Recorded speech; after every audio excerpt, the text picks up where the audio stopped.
যে সেই মথুৰা নগৰতে যাৰ তুলনা অন্যৰ লগত নহয়, স্বৰ্গতকৈও বেছি সৌন্দৰ্যৱান এক জেগা।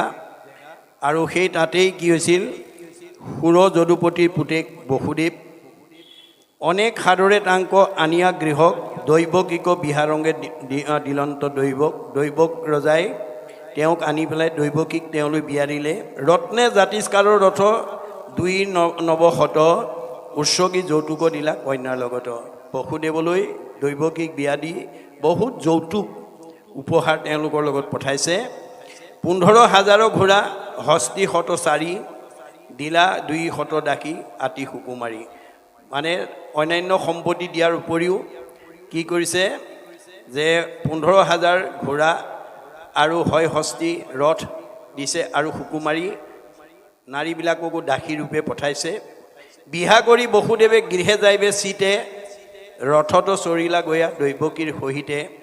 তেতিয়া তেওঁ ঘৰৰ অভিমুখে বসুদেৱে দৈৱকীক লগত লৈ যেতিয়া ৰথত উঠিছে, দেখি কংস ৰাজা ভগিনীৰ প্ৰীতি কৰি ৰথে চৰি ঘোঁৰাৰো ধৰিলা বাগজৰি। আৰু সেই ৰথতে কংসই নিজৰ ভনীয়েকক আৰু ভনী জোৱাইকক আগবঢ়াই দিয়াৰ উদ্দেশ্যে আনন্দ মনেৰে গৈ ৰথত বাগজৰি ধৰি উঠিলগৈ। বেঢ়ি যাই সুবৰ্ণৰ ৰথ 100, মৃদংগ গোমুখ শংখ বাৱে নানামত। আৰু শ ৰথেৰে সৈতে পৰম আনন্দৰে গৈ থকা অৱস্থাতে ঘোঁৰা ডকাই যাই কংস চৰিয়া ৰথত শুনিয়া আকাশী বাণী যাহাতে পন্থত। কংসই আনন্দ মনেৰে বসুদেৱ দৈৱকীক ৰথত তুলি লৈ আগবঢ়াই দিবলৈ যাওঁতে আকাশী বাণীৰ পৰা শুনিলে, জাক লৈয়া জাস কংস সোণৰে অজ্ঞান, এইৰ অষ্টম পুত্ৰে তোৰ লৈব প্ৰাণ। হেৰা কংস, তুমি যিগৰাকীক আনন্দ মনেৰে লৈ গৈছা, এই অষ্টম পুত্ৰই তোমাক কি কৰিব, প্ৰাণ ল'ব, তোমাক বধ কৰিব। শুনিয়া নিষ্কল কংসে খান্দা লৈলা তুলি, দৈৱকীক কেশত ধৰিলা কাটো বুলি। লগে লগে কংসই খৰ্গ উলিয়াই লৈ দৈৱকীৰ চুলিত ধৰি কাটিবৰ কাৰণে উদ্যত হ'ল। অধম আচাৰ কংস কুলাংগাৰ, বসুদেৱে দেখি দৈৱকীৰ চিন্তে মাৰ। এতিয়া বসুদেৱে দেখিলে এতিয়া কংসই এওঁক হত্যা কৰিব। উপাশান্ত কৰি তাংক বুলিলা বচন, শুনা মহাৰাজ ঘোষক কুলৰ নন্দন। হেৰা ঘোষৰ কুলৰ নন্দন মহাৰাজ কংস, তুমি শুনা, তুমি যেন ৰাজা তাক ত্ৰিজগতে জানে, তোমাৰো গুণক বীৰ সকলে বখানে। মনত ৰাখিব কথাটো। ইয়াৰ মাজেদি আমাক কি শিক্ষা দিব গৈছে, যে এজন দুষ্ট মানুহক আমি শান্ত কৰিবলৈ হ'লে তেওঁৰ গুণযশ বখানিব লাগিব। তেওঁক প্ৰথমতে আমি গুণযশ বখানি তেওঁক মানে সন্তোষিত কৰি ল'ব লাগিব। তেতিয়াহে আমাৰ জ্বলা জুইত নুমাবলৈ পানী ঢালিবলৈ শিকিব লাগিব। ঘিউ ঢালিলে নহ'ব। গতিকে জ্বলা জুই নুমাবলৈ যে আমি পানী ঢালিব লাগে, এই নীতি শিক্ষাটো আমাক দিছে। যে কংসই খং কৰি খৰ্গলৈ যেতিয়া দৈৱকীক কাটিব উদ্যত হৈছিল, তেতিয়া তেওঁক প্ৰশংসা বাণী বসুদেৱে শুনাইছে আৰু কৈছে যে তোমাৰো গুণক বীৰসকলে বখানে, তোমাৰ গুণ যশস্যা সকলো বীৰে প্ৰশংসা কৰে। কোনসতে ইহান চিন্তিবা খোজা মাৰ, একে স্ত্ৰী জাতি আৰু ভগিনী তোমাৰ। তুমি কেনেকৈ এওঁক মাৰিবৰ কাৰণে উদ্যত হৈছা, ইফালে তোমাৰ ভনী আৰু ইফালে স্ত্ৰী জাতি। কমনে আচৰৈ পাব মৰণ ভয়তে, জন্তুৰ উপজয়ী মৃত্যু দেহাৰ লগতে। জন্ম হ'লে জীৱৰ মৃত্যু আছেই, তেনেস্থলত তুমি এনেকৈ পাপ আচৰণ কৰিবৰ কাৰণে কিয় আগবাঢ়িছা। আজি মৃত্যু হওক নহি সতেক অন্তৰে, আজি নহ'লে 100 বছৰৰ পিছত হ'লেও আমাৰ মৃত্যু হ'বই। অৱশ্যে মৰণ আছৈ সবে জগতৰে, জন্মিলে মৃত্যু আছেই। কৰ্মৰ অধীন জীৱ যেতিক্ষণে যায়, এৰৈ পূৰ্ব দেহা আউৰ শৰীৰক পায়। যে আমাৰ কৰ্ম সংস্কাৰ অনুসৰি আমি এটা দেহ এৰি আন এটা দেহলৈ আমাৰ গতি কৰে। যেন যুগে তৃৰ্ণ পাইলে এৰৈ আউৰ তৃৰ্ণ, জীৱন মৰণ স্বপ্নে এৰে নহি ভিন্ন। অৰ্থাৎ আমাৰ জীৱৰ মৃত্যু নাই, জীৱৰ সংস্কাৰ আৰু গতি আছে। মৃত্যুটো কাৰ আছে, দেহৰহে ধৰ্ম জনম মৰণ। গীতাত কৈছে অৰ্জুনক যে জীৱৰ মৃত্যু নাই, মৃত্যু কেৱল দেহৰহে আছে, জীৱৰ কি আছে? সংস্কাৰ আৰু গতি। আমাৰ সংস্কাৰ আৰু গতিটো কেনেকুৱা হ'ব? যেন জোকে তৃণ পাৰিলে এৰয় অপৰ, জীৱৰ দেহৰ জানা সেহি পতন্তৰ। আমাৰ দেহত থকা জীৱটো চেনী জোকৰ নিচিনা।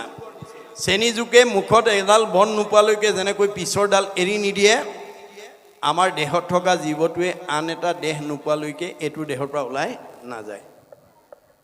যেন নৱ বস্ত্ৰক পুৰুষে পিন্ধে আগ, পুৰাতন বস্ত্ৰ পাছে কৰে পৰিত্যাগ। আমি ফটা চোলা এটা পিন্ধি আছিলোঁ, নতুন এটা পোৱাৰ লগে লগে পুৰণাটো এৰি যেনেকৈ আমি নতুনটো পিন্ধোঁ, ঠিক তেনেকৈ আমাৰ দেহত থকা জীৱটোৱে নতুন এটা দেহ নোপোৱালৈকে এইটো দেহৰ পৰা ওলাই নাযায়। গতিকে আমাৰ সংস্কাৰ হ'লে আমাৰ দেহ ঊৰ্ধ্বগতি হ'ব। সংস্কাৰ কেনেকৈ হ'ব? আজিৰ দৰে যদি আমি ভাগৱত শ্ৰৱণ কৰোঁ, ভাগৱত শ্ৰৱণ কৰাৰ লগে লগে আমাৰ মনবিলাক সংস্কাৰ হ'ব। সংস্কাৰী জীৱই জীয়াই থাকোঁতে শান্তি পাব আৰু মৰিলে সদ্গতি পাব। অসংস্কাৰী জীৱই জীয়াই থাকোঁতে অশান্তি পাব আৰু মৰিলে অধোগতি যাব। জীৱৰ মৃত্যু নাই, জীৱৰ গতি আৰু সংস্কাৰ। গতিকে আমি আজিৰ দৰে সাধুৰ সংগত আহি শাস্ত্ৰ ভাগৱত শুনি আমি যাতে নিজক সংস্কাৰ কৰিব পাৰোঁ, তাৰ কাৰণে আমি গুৰুত্ব দিব লাগিব। যিটো জনে কুশলক চিন্তে আপোনাৰ, হেন জানি দ্ৰোহ নিচিন্তিবা কেৱে কাৰ। আমি কাৰো কোনেও দ্ৰোহ আচৰণ কৰিব নালাগে। আমি কাক দ্ৰোহ আচৰণ কৰিম? শাস্ত্ৰত কৈছে, যত দেখা ভূত প্ৰাণী সবাহাকে বিষ্ণু মানি, হিংসা এৰি কৰা উপকাৰ। মই চবতে আছোঁ, পাৰিলে কাৰোবাক উপকাৰ কৰিবা, কাকো হিংসা নকৰিবা। আজি আমি নাজানি কি কৰোঁ? আনক হিংসা কৰোঁ। হিংসা কৰিলে কি হ'ব? পাপ হ'ব। পাপ আয় পৰপীড়নম। পাপ হ'লে কি হ'ব? আমাৰ জীৱনলৈ দুখ দুৰ্গতি নামি আহিব আৰু আমাৰ জীৱ অধোগতি যাব, আয়ুস কমি যাব। সেইকাৰণে ভাগৱত শুনি আমি কাৰো যাতে দ্ৰোহ আচৰণ কৰিব লগা নহয়, তাৰ প্ৰতি আমি সজাগ হ'ব লাগিব। ইহ পৰলোকে নাহি দ্ৰোহীৰ কল্যাণ, বিস্তৰ কহিব কিবা তুমি সৰ্বজান। এতিয়া বসুদেৱে কংসক সকলো কথাখিনি বুজাই কংসৰ মনৰ ভাৱটো সলনি কৰা, অৰ্থাৎ সংস্কাৰ কৰাৰ এটা পৰিৱেশ দি দিছে। গতিকে আমিও দুষ্ট মানুহক শান্ত কৰিবলৈ হ'লে আমি তেওঁক প্ৰথমতে প্ৰশংসা কৰি ল'ব লাগিব। লোৱাৰ পিছতহে আমি আচল কথাটোৰ প্ৰতি আঙুলিয়াই দিব লাগিব। গতিকে এতিয়া বসুদেৱে কংসক প্ৰথমতে প্ৰশংসা কৰিলে, তোমাক গোটেই জগতৰ ৰজা মহাৰজাই তোমাৰ গুণ বখানিছে। তুমি এজন শ্ৰেষ্ঠ ৰজা হৈ নিজৰ ভনীয়েকক কিয় এনেকৈ তুমি হত্যা কৰিবলৈ উদ্যত? এইটো উচিত হোৱা নাই। এই ধৰণে তেওঁ যেতিয়া বুজাই দিছে, এইখিনিলৈকে আমাক কথাখিনি, ইয়াৰ মাজেদি এই কথাখিনি শিক্ষা আমাক দিছে। এইখিনিলৈকে ভাগৱতৰ মাজেদি আমাক কি শিক্ষা দিব বিচাৰিছে? আমাৰ বেদত এটা কথা আছে, যত্ৰ অপায় অস্তি তত্ৰ উপায়মপি অস্তি। য'ত অপায় থাকে তাত ভগৱানে উপায়ৰ ব্যৱস্থাটো ৰাখিছে। এতিয়া কংসই নিজৰ ভনীয়েক দৈৱকীক কাটিবৰ কাৰণে উদ্যত হৈছে। বসুদেৱে তাতে উপায় বিচাৰি পাইছে। গতিকে ইয়াৰ পৰা আমাক কি ক'ব বিচাৰিছে? যে আমাৰ জীৱনলৈ কোনো ঘাত প্ৰতিঘাত সংঘাত আহিব পাৰে, এইটো স্বাভাৱিক। যেনেকৈ আন্ধাৰে পোহৰে দিনটো, সুখে দুখে জীৱনটো, আমি দুখক অতিক্ৰমি সুখক প্ৰতিষ্ঠা কৰিব পৰাটোৱেই হৈছে আচল জীৱনৰ লক্ষ্য। এতিয়া বসুদেৱ এক সংঘাতৰ সন্মুখীন হৈছে। নিজৰ বিবাহিত ভাৰ্যাগৰাকী নিজৰ ককায়েকেই শিৰচ্ছেদ কৰিবৰ কাৰণে উদ্যত হৈছে। এতিয়া এই অহংকাৰী কংসৰ হাতৰ পৰা কেনেকৈ ভাৰ্যা দৈৱকীক ৰক্ষা কৰিব পাৰে, তাৰ বাবে বসুদেৱৰ যিটো চিন্তাধাৰা, যিটো মানসিকতা, যিটো দূৰদৰ্শিতা, এই কথাখিনি আমি ইয়াৰ পৰা আহৰণ কৰিব লাগিব। তেতিয়াহে আমাৰ ভাগৱত শুনাৰ সাৰ্থকতা হ'ব। কাৰণ আপোনাৰ মোৰ জীৱনলৈও তেনেকুৱা সংঘাত আহিব পাৰে। গতিকে আমি সংঘাতৰ পৰা নিজক কেনেকৈ বচাব লাগিব, সেই ক্ষেত্ৰত আমি কি নীতি অৱলম্বন কৰিব লাগিব, এই কথা ভাগৱতে আমাক শিকাইছে যে চুলিত ধৰি খৰ্গ লৈ তৰোৱাল লৈ নিজৰ ভনীয়েকক শিৰচ্ছেদ কৰিবলৈ লোৱা অৱস্থাত বসুদেৱে কেনেকৈ সান্তনা বাণী শুনাইছে, কেনেকৈ তেওঁক মানে মোহিত কৰিছে, এইখিনি আটাইতকৈ লক্ষণীয় দিশ। তেওঁ কৈছে, তোমাৰে সেই কনিষ্ঠ ভগিনী জীৱ প্ৰায় হেন জানি আংক কাটি বাক নোযোৱাই। তোমাৰ ভনীয়েকক, তোমাৰ ভনীক তুমি জীয়াই ৰখাটো তোমাৰ দায়িত্ব। গতিকে নিজৰ ভনীয়েকক নিজে কেতিয়াও কাটিব নাপায়। ক্ষমিয়োগ ৰাজা তুমি দীনদায়াশীল, আগপাছ চিনাই আৰু বিস্তৰ বুলিল। এই ধৰণে তেওঁ আগপাছ বহুতখিনি কথা দি কংসক বুজনি দিলে। কৰিলা কাকুতি তাংক অনেক কাৰুণে, তথাপিতো দৈৱকীক নেৰিল দাৰুণে। বহুত কাকুতি মিনতি কৰা স্বত্তেও দৈৱকীক তেওঁ এৰি দিয়া নাই। পৰম দাৰুণ কংস ঘাতুক পৰাই, দেখি বসুদেৱে দুনাই চিন্তিলা উপায়। পুনৰ তেওঁক কেনেকৈ সান্তনা কৰিব পাৰি বা তেওঁৰ হাতৰ পৰা দৈৱকীক উদ্ধাৰ কৰিব পাৰি, আকৌ পুনৰ চিন্তা কৰিবলৈ তেওঁ ধৰিলে।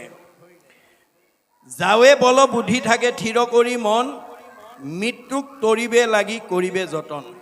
আমি জীয়াই থকালৈকে নিজক বচাবৰ কাৰণে, আনক বচাবৰ কাৰণে আমি যত্ন কৰিব লাগে। এইটো আমাৰ দায়িত্ব বা এইটো আমাৰ কৰণীয় বা এইটো আমাৰ কৰ্তব্য। পুত্ৰক অৰ্পিব বুলি কংসে নিপতিক, ইহাৰ হাতৰ এৰাও দৈৱকীক। এতিয়া তেওঁ এটা উপায় দিলে। এই উপায়টো আমি বসুদেৱক কোনে দিলে বাৰু? বসুদেৱে বহুত বুজোৱাৰ পিছতো কংসই তেওঁৰ সদ্য বিবাহিত দৈৱকীক এৰি দিয়া নাই। বহুত বুজাই উপায়ন্তৰ হৈ পুনৰ তেওঁ আকৌ মানে ভাবি তেওঁ উপায় বিচাৰি পাইছে। এই উপায়টো কোনে দিলে তেওঁক? তেওঁক যিজনে দিছে আপোনা মোকো দিব। আপুনি মই বিপদত পৰিলে আমি একান্ত চিত্তে ভগৱন্তক চিন্তা কৰিব লাগিব। মনত ৰাখিব কথাটো। আমাৰ বিপদৰ বন্ধু কোন? ভগৱন্ত, মাধৱ বান্ধৱ। আমাৰ সকলো বিপদৰ পৰা উদ্ধাৰ কৰা শক্তি ভগৱন্তৰ বাদে আমাৰ পিতৃ মাতৃ বংশ পৰিয়ালৰ হাতত নাই। আমাক সমস্ত বিপদৰ পৰা উদ্ধাৰ কৰা শক্তি একমাত্ৰ ভগৱন্তৰ হাতত আছে। কিন্তু আমি সেই ভগৱন্তক আজি দেখিছোনে চকুৰে? তেওঁক আমি মনেৰে ধৰিব পাৰিছোনে? নোৱাৰোঁ। তৎসত্ত্বেও তেওঁ আমাৰ মনৰ কামবিলাক কৰি দিয়ে বুলি ভাগৱতে কৈছে।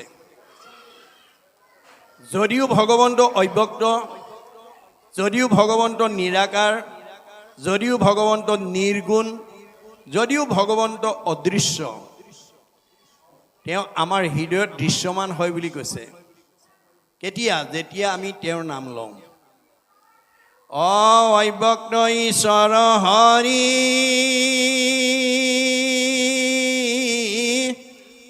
জাত পৰে নাহি নাহি,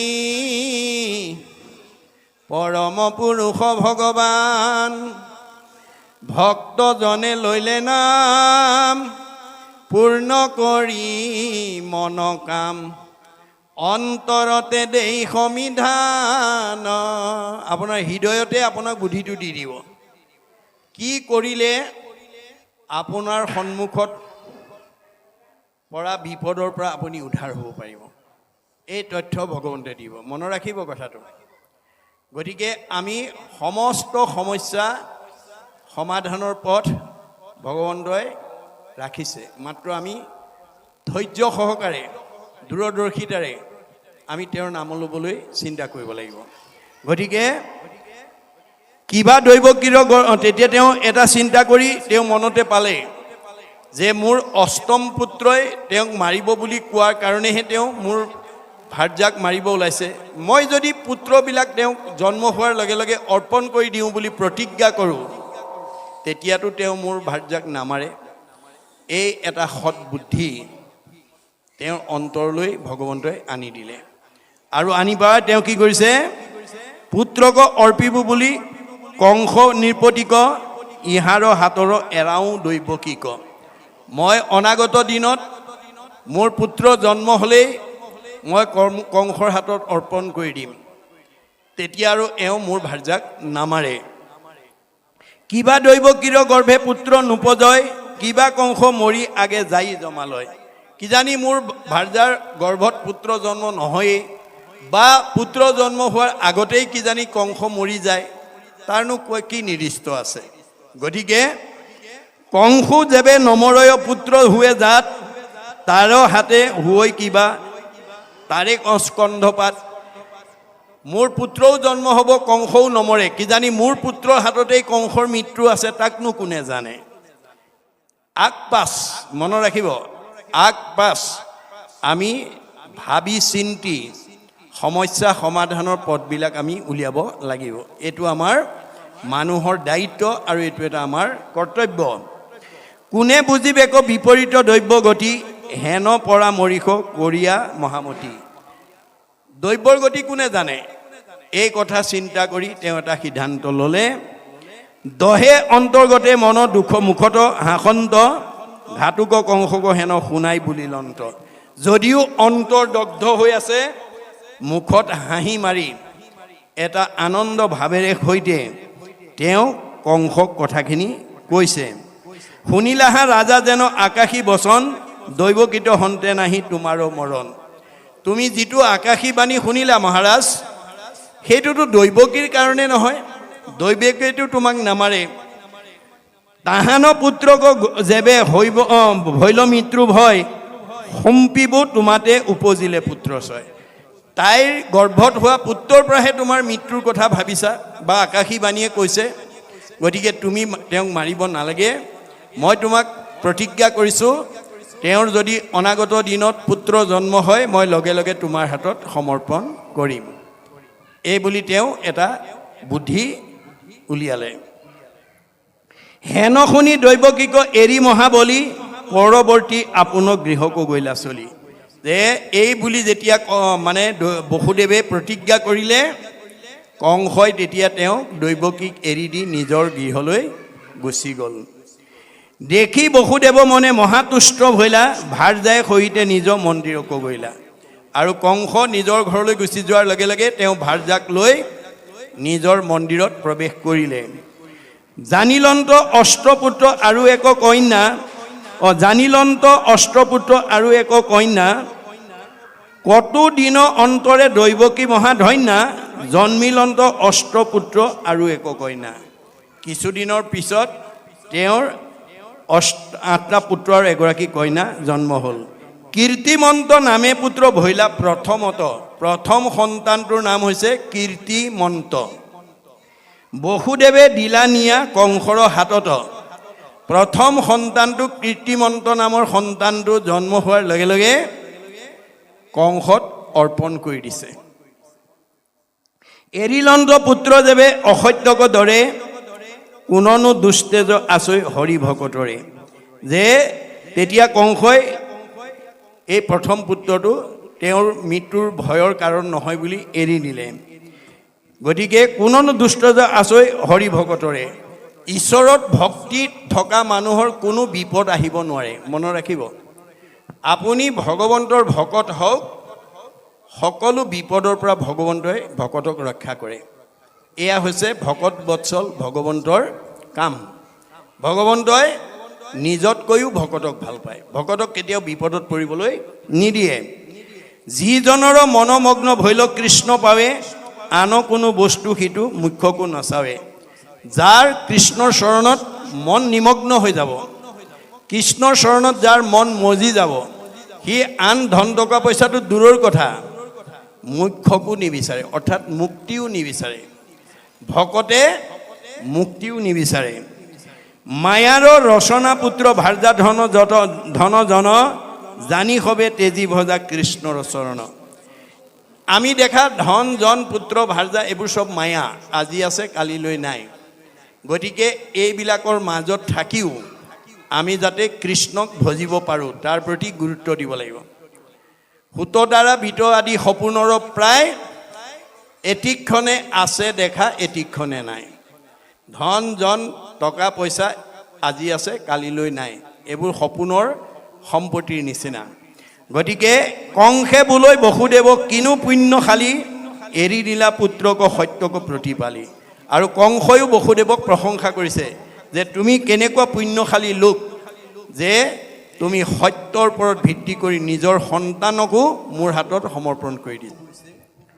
যে এজন দুষ্ট স্বভাৱৰ মানুহ, এজন বেয়া স্বভাৱৰ মানুহকো আমি যদি ভালদৰে বুজাব পাৰোঁ তেওঁৰো স্বভাৱৰ সলনি হৈ যায়। সেইকাৰণে আমি কোনো এজন মানুহক ঘপকৈ বেয়া বুলি তাক যাতে আমি বেয়াৰ ফালে ঠেলি দিব লগা নহয়, তাক কেনেকৈ আমি ভাল পথলৈ আনিব পাৰোঁ তাৰ কাৰণে যদি আমি বুদ্ধি জ্ঞান প্ৰয়োগ কৰিব পাৰোঁ তেতিয়াহ'লে আমি তাৰ পুণ্যৰ ভাগটো আমি পাম। এতিয়া কংসৰ দৰে অসন্ত এজন ব্যক্তিক, দুষ্ট এজন ব্যক্তিক সৎ জ্ঞানৰ দ্বাৰা, সৎ পৰামৰ্শৰ দ্বাৰা মনৰ গতি সলনি কৰি দিছে। ঠিক তেনেকৈ আমাৰো বেয়া ছোৱালীজনী, বেয়া ল'ৰাটো, বেয়া বোৱাৰীজনী, বেয়া শাহুগৰাকীকো আমি ভাল কৰিব পাৰিম। কেনেকৈ? দৈৱ বশে যদি সাধুৰ সংগ পায়, নিস্তে জানা তাহাৰ স্বভাৱ দূৰ হয়। এটা বেয়া ল'ৰাও ভাল হৈ যাব, এজনী বেয়া ছোৱালীও ভাল হৈ যাব, বেয়া বোৱাৰীও ভাল হ'ব, বেয়া শাহুও ভাল হৈ যাব যদি ভাল মানুহৰ সংগ দিব পৰা যায়। এই কথা আমি গুৰুত্ব দিব লাগিব।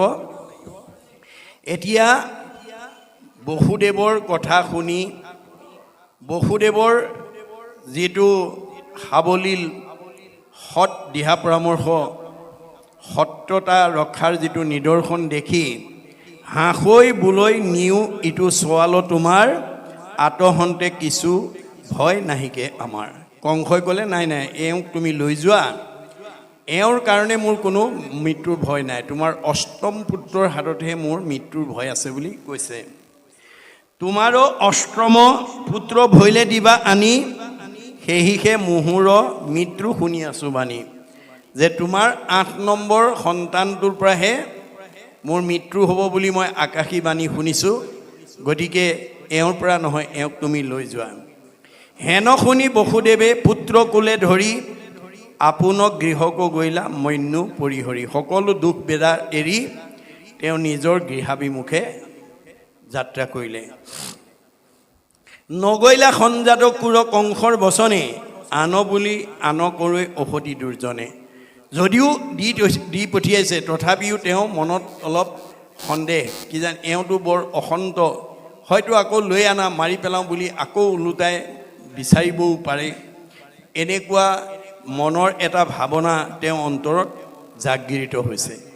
এইখিনিলৈকে আমাক কথাখিনি কোৱাৰ পিছত গুৰুজনাই জীৱশ্ৰেষ্ঠ মানুহ হিচাপে আমাৰ এই পৃথিৱীত আমাৰ কৰণীয় দিশৰ ওপৰত, আমাৰ কৰ্তব্যৰ ওপৰত, আমাৰ কৰ্মৰ ওপৰত তেওঁ কিছু উপদেশ বাণী দিছে, যাক সঞ্জীৱনী স্বৰূপ বুলি কোৱা হয়। যি ঔষধ পান কৰিলে মৰা মানুহ জি উঠে, সঞ্জীৱনী স্বৰূপ উপদেশ বাণীৰ দ্বাৰা আমাক কিছু কথা তেওঁ নিজাববীয়াকৈ বুজাবৰ কাৰণে চেষ্টা কৰিছে। কি বুলি? শুনিওক সৰ্বজনে কৃষ্ণৰ চৰিত্ৰ, আতপৰে আন পুণ্য নাহিকে কলিত। হে কলিৰ লোকসকল, তোমালোকে কৃষ্ণৰ কথা শুনা। কলি যুগৰ মানুহ হিচাপে তোমালোকৰ ইয়াৰ বাদে আৰু অন্য গত্যন্তৰ নাই। কলিত কৃষ্ণ কথা নুশুনা মানুহ কেতিয়াও উদ্ধাৰ হ'ব নোৱাৰে। এই কথা তেওঁ কৈছে, ক্ষণিক শৰীৰ বিলম্বত কাৰ্য নাই, চিন্তামণি জন্ম হেৰা হাততে হৰাই। আমাৰ এই শৰীৰটো খন্তেকীয়া, সংসাৰ খন্তেকীয়া, আজি আছে কালিলৈ নাই। গতিকে দেৰি নকৰিবা, চিন্তামণি জন্ম হেৰা হাততে হৰাই। চিন্তামণি জন্ম বুলি কিয় কৈছে? বহুত সাধনাৰ বলত আমি মানুহৰ জন্মটো পাইছোঁ। 84 যোনি অতিবাহিত হৈ আহিহে আমি মানুহৰ জন্মটো পাইছোঁ। বিংশতি লক্ষণম স্থাৱৰম, আমি প্ৰত্যেকেই 20 লক্ষ বাৰ বিভিন্ন প্ৰজাতিৰ গছ গছনি হৈ আহিছোঁ। নৱলক্ষম জলজ, 9 লক্ষ বাৰ আমি বিভিন্ন প্ৰজাতিৰ মাছ মগৰ হৈ আহিছোঁ। নৱলক্ষম কুৰ্মাংশ, 9 লক্ষ বাৰ আমি বিভিন্ন প্ৰজাতিৰ উভচৰ প্ৰাণী কাছৰ জন্ম পাই আহিছোঁ। 30 লক্ষ পশু নাম, 30 লক্ষ বাৰ আমি বিভিন্ন প্ৰজাতিৰ জীৱ জন্তু হৈ আহিছোঁ। 10 লক্ষ পক্ষী নাম, 10 লক্ষ বাৰ আমি বিভিন্ন প্ৰজাতিৰ চৰাই চিৰিকটি হৈ আহিছোঁ। 70 লক্ষ বানৰা, 4 লক্ষ বাৰ আমি বিভিন্ন প্ৰজাতিৰ বান্দৰৰ জন্ম পাইছোঁ।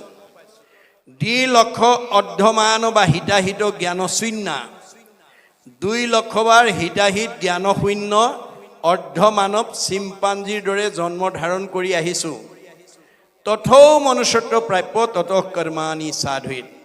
তাৰপিছতে আমি সৌভাগ্যক্ৰমে পুণ্য অৰ্জন কৰি মানুহ নামৰ উপাধিটোলৈ প্ৰমোচন পাইছোঁ। এইটো বহুত সাধনাৰ বলত পোৱাৰ কাৰণে চিন্তামণি জন্ম বুলি কৈছে। এই চিন্তামণি জন্মটো যাতে আমি বিঠা হৈ যাবলৈ দিব লগা নহয়, তাৰ কাৰণে আহ্বান জনাইছে। নাহিকে চেতন কাল অজগৰে গিলে, ধন জন জীৱন যাইবেক একতিলে। কাল নামৰ সাপটোৱে আমাক দিনে দিনে গিলি আছে, অৰ্থাৎ সূৰ্য উদয় আৰু অস্ত যোৱাৰ লগে লগে আমি এদিন এদিন মৃত্যুৰ ফাললৈ আগবাঢ়ি গৈ আছোঁ। গতিকে কৈছে যে নাহিকে চেতন কাল অজগৰে গিলে, আমাৰ আজি চেতনা নাই। আমি বহুত মানুহে এই কথাটো নাভাবোঁ, মই যে দিনে দিনে মৃত্যুৰ মুখলৈ গৈ আছোঁ, এই কথাটো আমাৰ বহুতে নাভাবে। বৰঞ্চ কি ভাবে? মই সদায় জীয়াই থাকিম বুলি ভাবে। আমাৰ সমাজত সদায় জীয়াই থাকিম বুলি ভবা মানুহৰ সংখ্যা বেছি। যিবিলাক মানুহে সদায় জীয়াই থাকিম বুলি ভাবে, সেইবিলাক মানুহে আনক দুখ দিবলৈ, আঘাত দিবলৈ, অন্যায় কৰিবলৈ, ঠগ প্ৰবঞ্চনা কৰিবলৈ, সীমা ঠেলিবলৈ ভয় নকৰে। কোনবিলাক মানুহে এনেকুৱা কাম কৰে যিবিলাকে সদায় জীয়াই থাকিম বুলি ভাবে? সি আনক দুখ কষ্ট দি হ'লেও নিজে সুখী হোৱাৰ কথা ভাবে। মনত ৰাখিব কথাটো। আমাৰ সমাজত এতিয়া আনক দুখ কষ্ট দি হ'লেও মই কেনেকৈ সুখী হ'ব পাৰোঁ, মই কেনেকৈ ধনী হ'ব পাৰোঁ, মই কেনেকৈ উন্নতি কৰিব পাৰোঁ, তেনেকুৱা চিন্তা কৰা মানুহৰ সংখ্যা বেছি। কিন্তু তেওঁ নাজানে আনক হিংসা কৰিলে, আনক দুখ দিলে, আনক আঘাত দিলে আমাৰ পাপ হ'ব। পাপ আয় পৰপীড়নম।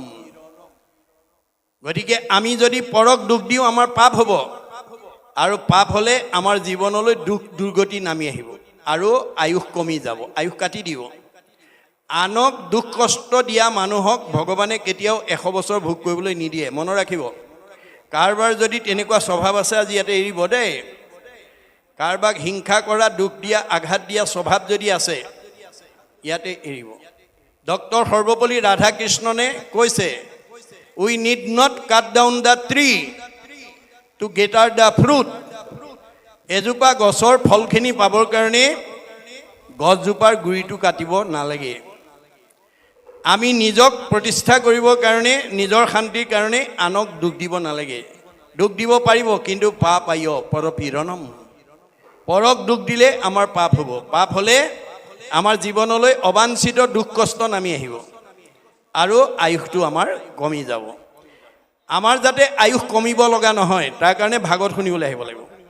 কাৰোবাৰ যদি আয়ুস বঢ়াবলৈ মন আছে ভাগৱত শুনিবই লাগিব ভাগৱত নুশুনা কোনো বিদ্যাৱন্ত ধনৱন্ত শ্ৰীমন্ত সম্পদশালী লোকে 100 বছৰ ভোগ কৰিবলৈ নাপায় মনত ৰাখিব কথাটো ভাগৱত শুনি বেয়া এৰি ভাল ল'ব লাগিব বেয়া এৰি ভাল লোৱাটোৱেই বৈজ্ঞানিক দৃষ্টিভংগী আমি জীৱনৰ বেয়া ভাৱ বেয়া চিন্তা বেয়া কৰ্ম বেয়া খাদ্যবিলাক যেতিয়ালৈকে ত্যাগ কৰিব নোৱাৰিম তেতিয়ালৈকে ভগৱানে দিয়া 100 বছৰ আমি ভোগ কৰিবলৈ নাপাম গতিকে ভাগৱতত আমাৰ নিয়ম বান্ধি দিছে সেইকাৰণে কৈছে ধনজন জীৱন যাইবেক একতিলে আমি যিমানবিলাক ধন টকা পইচা গাড়ী মটৰ পকা ঘৰ দুৱাৰ ঘটিলো সেইবোৰ আমি ইয়াতে এৰি থৈ যাব লাগিব নিব নোৱাৰো যত দেখা ধন শৰীৰ স্ৰজন মৰিলে লগে নাযায় লগত নিব নোৱাৰা ধনকে যাতে আমি ঘটি থাকিব লগা নহয়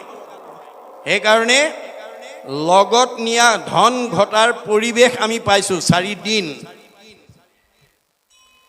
শৰীৰ ভগতি পৰম সম্পত্তি ইহ পৰলোকে পায় এই 4 দিন যিসকলে শুনিলে তেওঁলোকে পৰকালৰ ধন ঘটি ললে পৰকালৰ ধন মাধৱৰ নাম তাক লোৱা গলে বান্ধি ঐতো এতিক্ষণে এৰা আলজাল পাছে মৰি বাহা কান্দি নাই ইমান গৰমত যাব নোৱাৰি দেই এতিয়া নামঘৰত গৈ ইমান গৰমত বহি থাকিব নোৱাৰি বৰষুণ দিলে ক'ব ইমান বৰষুণ নোৱাৰি ঠাণ্ডাত ক'ব ইমান ঠাণ্ডা নোৱাৰি গৰম হ'লে ক'ব ইমান গৰমত নোৱাৰি বিভিন্ন কাৰণ দেখুৱাই আপুনি যদি এনে ধৰণৰ পৰকালত ধন ঘটা ঠাইলৈ নাহে আপোনাৰ জীৱটোৱে কান্দি থাকিব লাগিব পৰকালত ধন মাধৱৰ নাম তাক লোৱা গলে বান্ধি ঐতো এতিক্ষণে এৰা আলজাল পাছে মৰি বাহা কান্দি আজি আমাৰ নাৰায়ণপুৰ শ্ৰী শ্ৰী ফুলনি থানৰ এলেকাত বাস কৰি থকা বহুত গৃহস্থ কান্দি আছে ভাগৱতৰ মতে আমাৰ ভাগৱতৰ মতে এই একে নাৰায়ণপুৰৰ 4 সীমাতে বসবাস কৰি আছে কিন্তু বহুতে কান্দি আছে কিয় অৰ্থনীতিয়ে কৈছে অভাৱ অসীম অভাৱৰ সীমা নাই নিৰ্দিষ্ট অভাৱবিলাক সীমিত মুখ্যতম অভাৱ 3টা অন্ন বস্ত্ৰ সংস্থাপন আজি ফুলনি থানৰ বা নাৰায়ণপুৰৰ 4 সীমাত বসবাস কৰি থকা বহু গৃহস্থীয়ে দুবেলা দুমুঠি মনে ভবা মতে খাবলৈ নোপোৱাৰ কাৰণে ল'ৰা ছোৱালীক খুৱাব নোৱাৰাৰ কাৰণে কাষৰ মানুহঘৰে আজাদিত নিজেও খাইছে ল'ৰা ছোৱালীকো খোৱা দেখি অভাৱী ঘৰে কান্দি আছে বস্ত্ৰ সমাজত খাপ খোৱা এযোৰ বস্ত্ৰ নিজে পিন্ধিব নোৱাৰাৰ কাৰণে ল'ৰা ছোৱালীক পিন্ধাব নোৱাৰাৰ কাৰণে কাষৰ মানুহঘৰে নিজেও পিন্ধিছে ল'ৰা ছোৱালীকো পিন্ধোৱা দেখি অভাৱী ঘৰৰ মানুহে কান্দি আছে সংস্থাপন এতিয়া বিজ্ঞানৰ যুগ সুইচ টিপিলেই পোহৰ হ'ব লাগে সুইচ টিপিলেই গীৰ্জাত পানী গৰম হ'ব লাগে সুইচ টিপিলেই পানী উঠা নমা কৰিব লাগে ইত্যাদি ইত্যাদি কোনোবাই সকলো অভাৱ পূৰণ কৰিছে কাষৰ মানুহঘৰে তেনেকৈ অভাৱ পূৰণ কৰিব নোৱাৰি কান্দি আছে ইত্যাদি ইত্যাদি সীমা একেটাই দুখবিলাক বেলেগ বেলেগ ক'ৰ পৰা আহিল একে নাৰায়ণপুৰতে বাস কৰিছোঁ একে পৰিৱেশতে আছোঁ একে আহাৰ পানী খাইছোঁ একে বায়ু সেৱন কৰিছোঁ আমাৰ মতেতো চবৰে সুখ দুখ একেই হ'ব লাগিছিলে কিন্তু বাস্তৱত যদি আমি চাওঁ একে নহয় কিন্তু এটা বিষয় একেই হেতু হৈছে কি সুখবিলাক চবৰে একেই বুলি কৈছে দাৰ্শনিক পণ্ডিতে কৈছে যে অকল নাৰায়ণপুৰত বাস কৰা সকলেই নহয় পৃথিৱীত যিমান সুখী মানুহ আছে সব একেই বুলি কৈছে all happy families are alike but unhappy families are unhappy in their own fashion পৃথিৱীত যিমান বিলাক দুখী মানুহ আছে সবৰে দুখবোৰ বেলেগ বেলেগ মই গোটেই পৃথিৱীটো বাদ দিলোঁ নাৰায়ণপুৰকে উদাহৰণ হিচাপে লৈছোঁ যে নাৰায়ণপুৰৰ কোনোবা দম্পতীয়ে বিয়া পাতিছে সতি সন্তান হোৱা নাই হেতু দম্পতি হেতু দুখ কাৰবাৰ ল'ৰা হৈছে ছোৱালী নাই হেতু দম্পতি হেতু দুখ কাৰোবাৰ ছোৱালী আছে ল'ৰা নাই, সেইটো দম্পতি, সেইটো দুখ। কাৰোবাৰ শাহু বোৱাৰীৰ মাজত মনোমালিন্য, সেইটো পৰিয়ালৰ, সেইটো দুখ। কাৰোবাৰ স্বামী স্ত্ৰীৰ মাজত মনোমালিন্য, সেইটো পৰিয়ালৰ, সেইটো দুখ। কাৰোবাৰ ককাই ভাইৰ মাজত মিলা প্ৰীতি নাই, সেইটো পৰিয়ালৰ, সেইটো দুখ। কাৰোবাৰ চব আছে, শৰীৰত বেমাৰ আছে, সেইটো পৰিয়ালৰ, সেইটো দুখ, ইত্যাদি ইত্যাদি। দুখবিলাক প্ৰত্যেকৰে বেলেগ বেলেগ। ক'ৰ পৰা আহিলে, কিয় আহিলে? আমি সদায় দুখতে ভুগি থাকিম নে আমি সুখৰ ফাললৈ গতি কৰিব লাগিব? এই কথা ভাগৱতে কৈ আছে। ভাগৱত নুশুনা মানুহে এই ৰহস্য ভেদ কৰিব নোৱাৰে। ৰহস্য জানে যিটো লোক সততে কীৰ্তন কৰে মুক, ধৰি দৃঢ় ব্ৰত কৰি যত্ন বিপৰীত। সদায় ঘৰত মানে ঘৰুৱা কথা পাতি আছোঁ, সদায় দুপৰীয়া খাই বৈ অকণমান শুয়ে আছোঁ, সদায় পুৱা গধূলি ধন টকা পইচা সম্পত্তিৰ কথা পাতি আছোঁ। আজি কিমান ভাগ্যৰ মূলত 4টা দিনত ভকতৰ সংগত বহি স্বাদত অমৃতময় পৰম আনন্দ ৰস পান কৰি জন্ম জন্মান্তৰ কাৰণে পুণ্য সঞ্চয় এটা সৌভাগ্য পাইছোঁ। মই ঘৰৰ কামতে আবদ্ধ নাথাকোঁ, মই যামেই। ফুলনি থানৰ ভাগৱত ব্যাখ্যালে মই যামেই, এই বুলি দৃঢ়ভাৱে আপুনি আহিব লাগিব।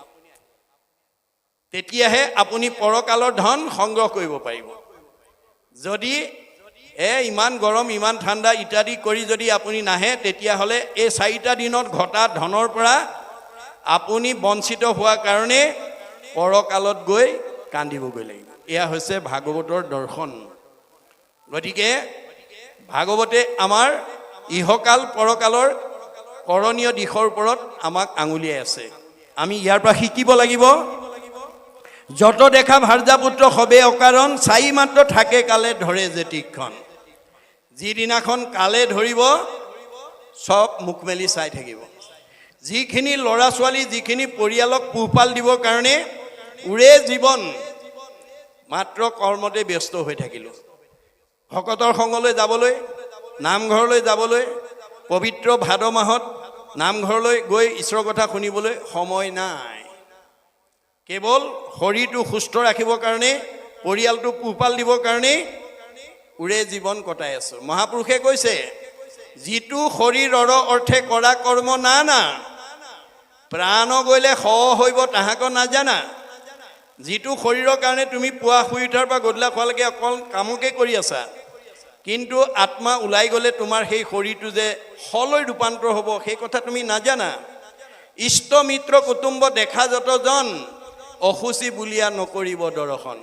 যিদিনাখন তোমাৰ দেহৰ পৰা আত্মা ওলাই যাব, সেইদিনাখন তোমাৰ সেই শটো চালে গা ধুব লাগিব বুলি ইষ্ট মিত্ৰ কুটুম্ব তোমাক চাবলৈও নাহিব। তেতিয়া তোমাৰ অৱস্থা কি হ'ব?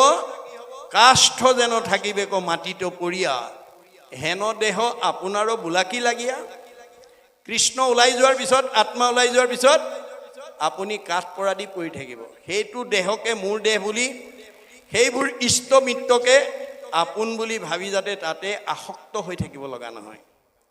গতিকে আমি প্ৰয়োজন হ'লে সকলো মায়ামোহ এৰি আমি ঈশ্বৰৰ কথা শুনিবলৈ আহিব লাগিব। তেতিয়াহে আমাৰ জীৱনটো সাৰ্থক হ'ব। যদি আমি মায়ামোহত পৰি ঈশ্বৰত আশ্ৰয় ল'বৰ কাৰণে অপেক্ষা কৰি থাকোঁ, তেতিয়াহ'লে যিদিনাখন কালে আমাক গ্ৰাস কৰিব, আপুনি আপোন বুলি ভাবি থকা সকলে মুখ মেলি চাই থাকিব। যত দেখা ভাৰ্যাপুত্ৰ সবে অকাৰণ, চাই মাত্ৰ থাকে কালে ধৰে জেতিকখন। যিবিলাকৰ কাৰণে তুমি গোটেই জীৱনটো শেষ কৰিলা, সেইসকলে তোমাক কিন্তু ধৰি ৰাখিব নোৱাৰিব। একেশ্বৰে আহিলা যাই বাহা একেশ্বৰ, লগত সহায়ক কোনো নহৈব ওপৰ। অকলে আহিছা, অকলে গুচি যাব লাগিব, তোমাৰ আৰু কোনো লগৰীয়া নহয়। সেইকাৰণে এইবিলাক মায়া মোহে তোমাক যাতে ঈশ্বৰত আশ্ৰয় লোৱা পথৰ পৰা, ঈশ্বৰত ভক্তি কৰা পথৰ পৰা কোনো পৰিয়ালবৰ্গ, কোনো পিতৃ মাতৃ, কোনো সমাজৰ মানুহে, কোনো বংশ পৰিয়ালে, কোনো স্বামী ভাৰ্যাই যাতে বাধা দি ৰাখিব নোৱাৰে। মনত ৰাখিব কথাটো। আপুনি ঈশ্বৰৰ কথা শুনাৰ পথত যদি গুৰুৱে বাধা দিয়ে, এক ঈশ্বৰত ভক্তি পথত যদি গুৰুৱে বাধা দিয়ে, গুৰুৰ বাধা ত্যাগ কৰিলেও দুখ নহয়।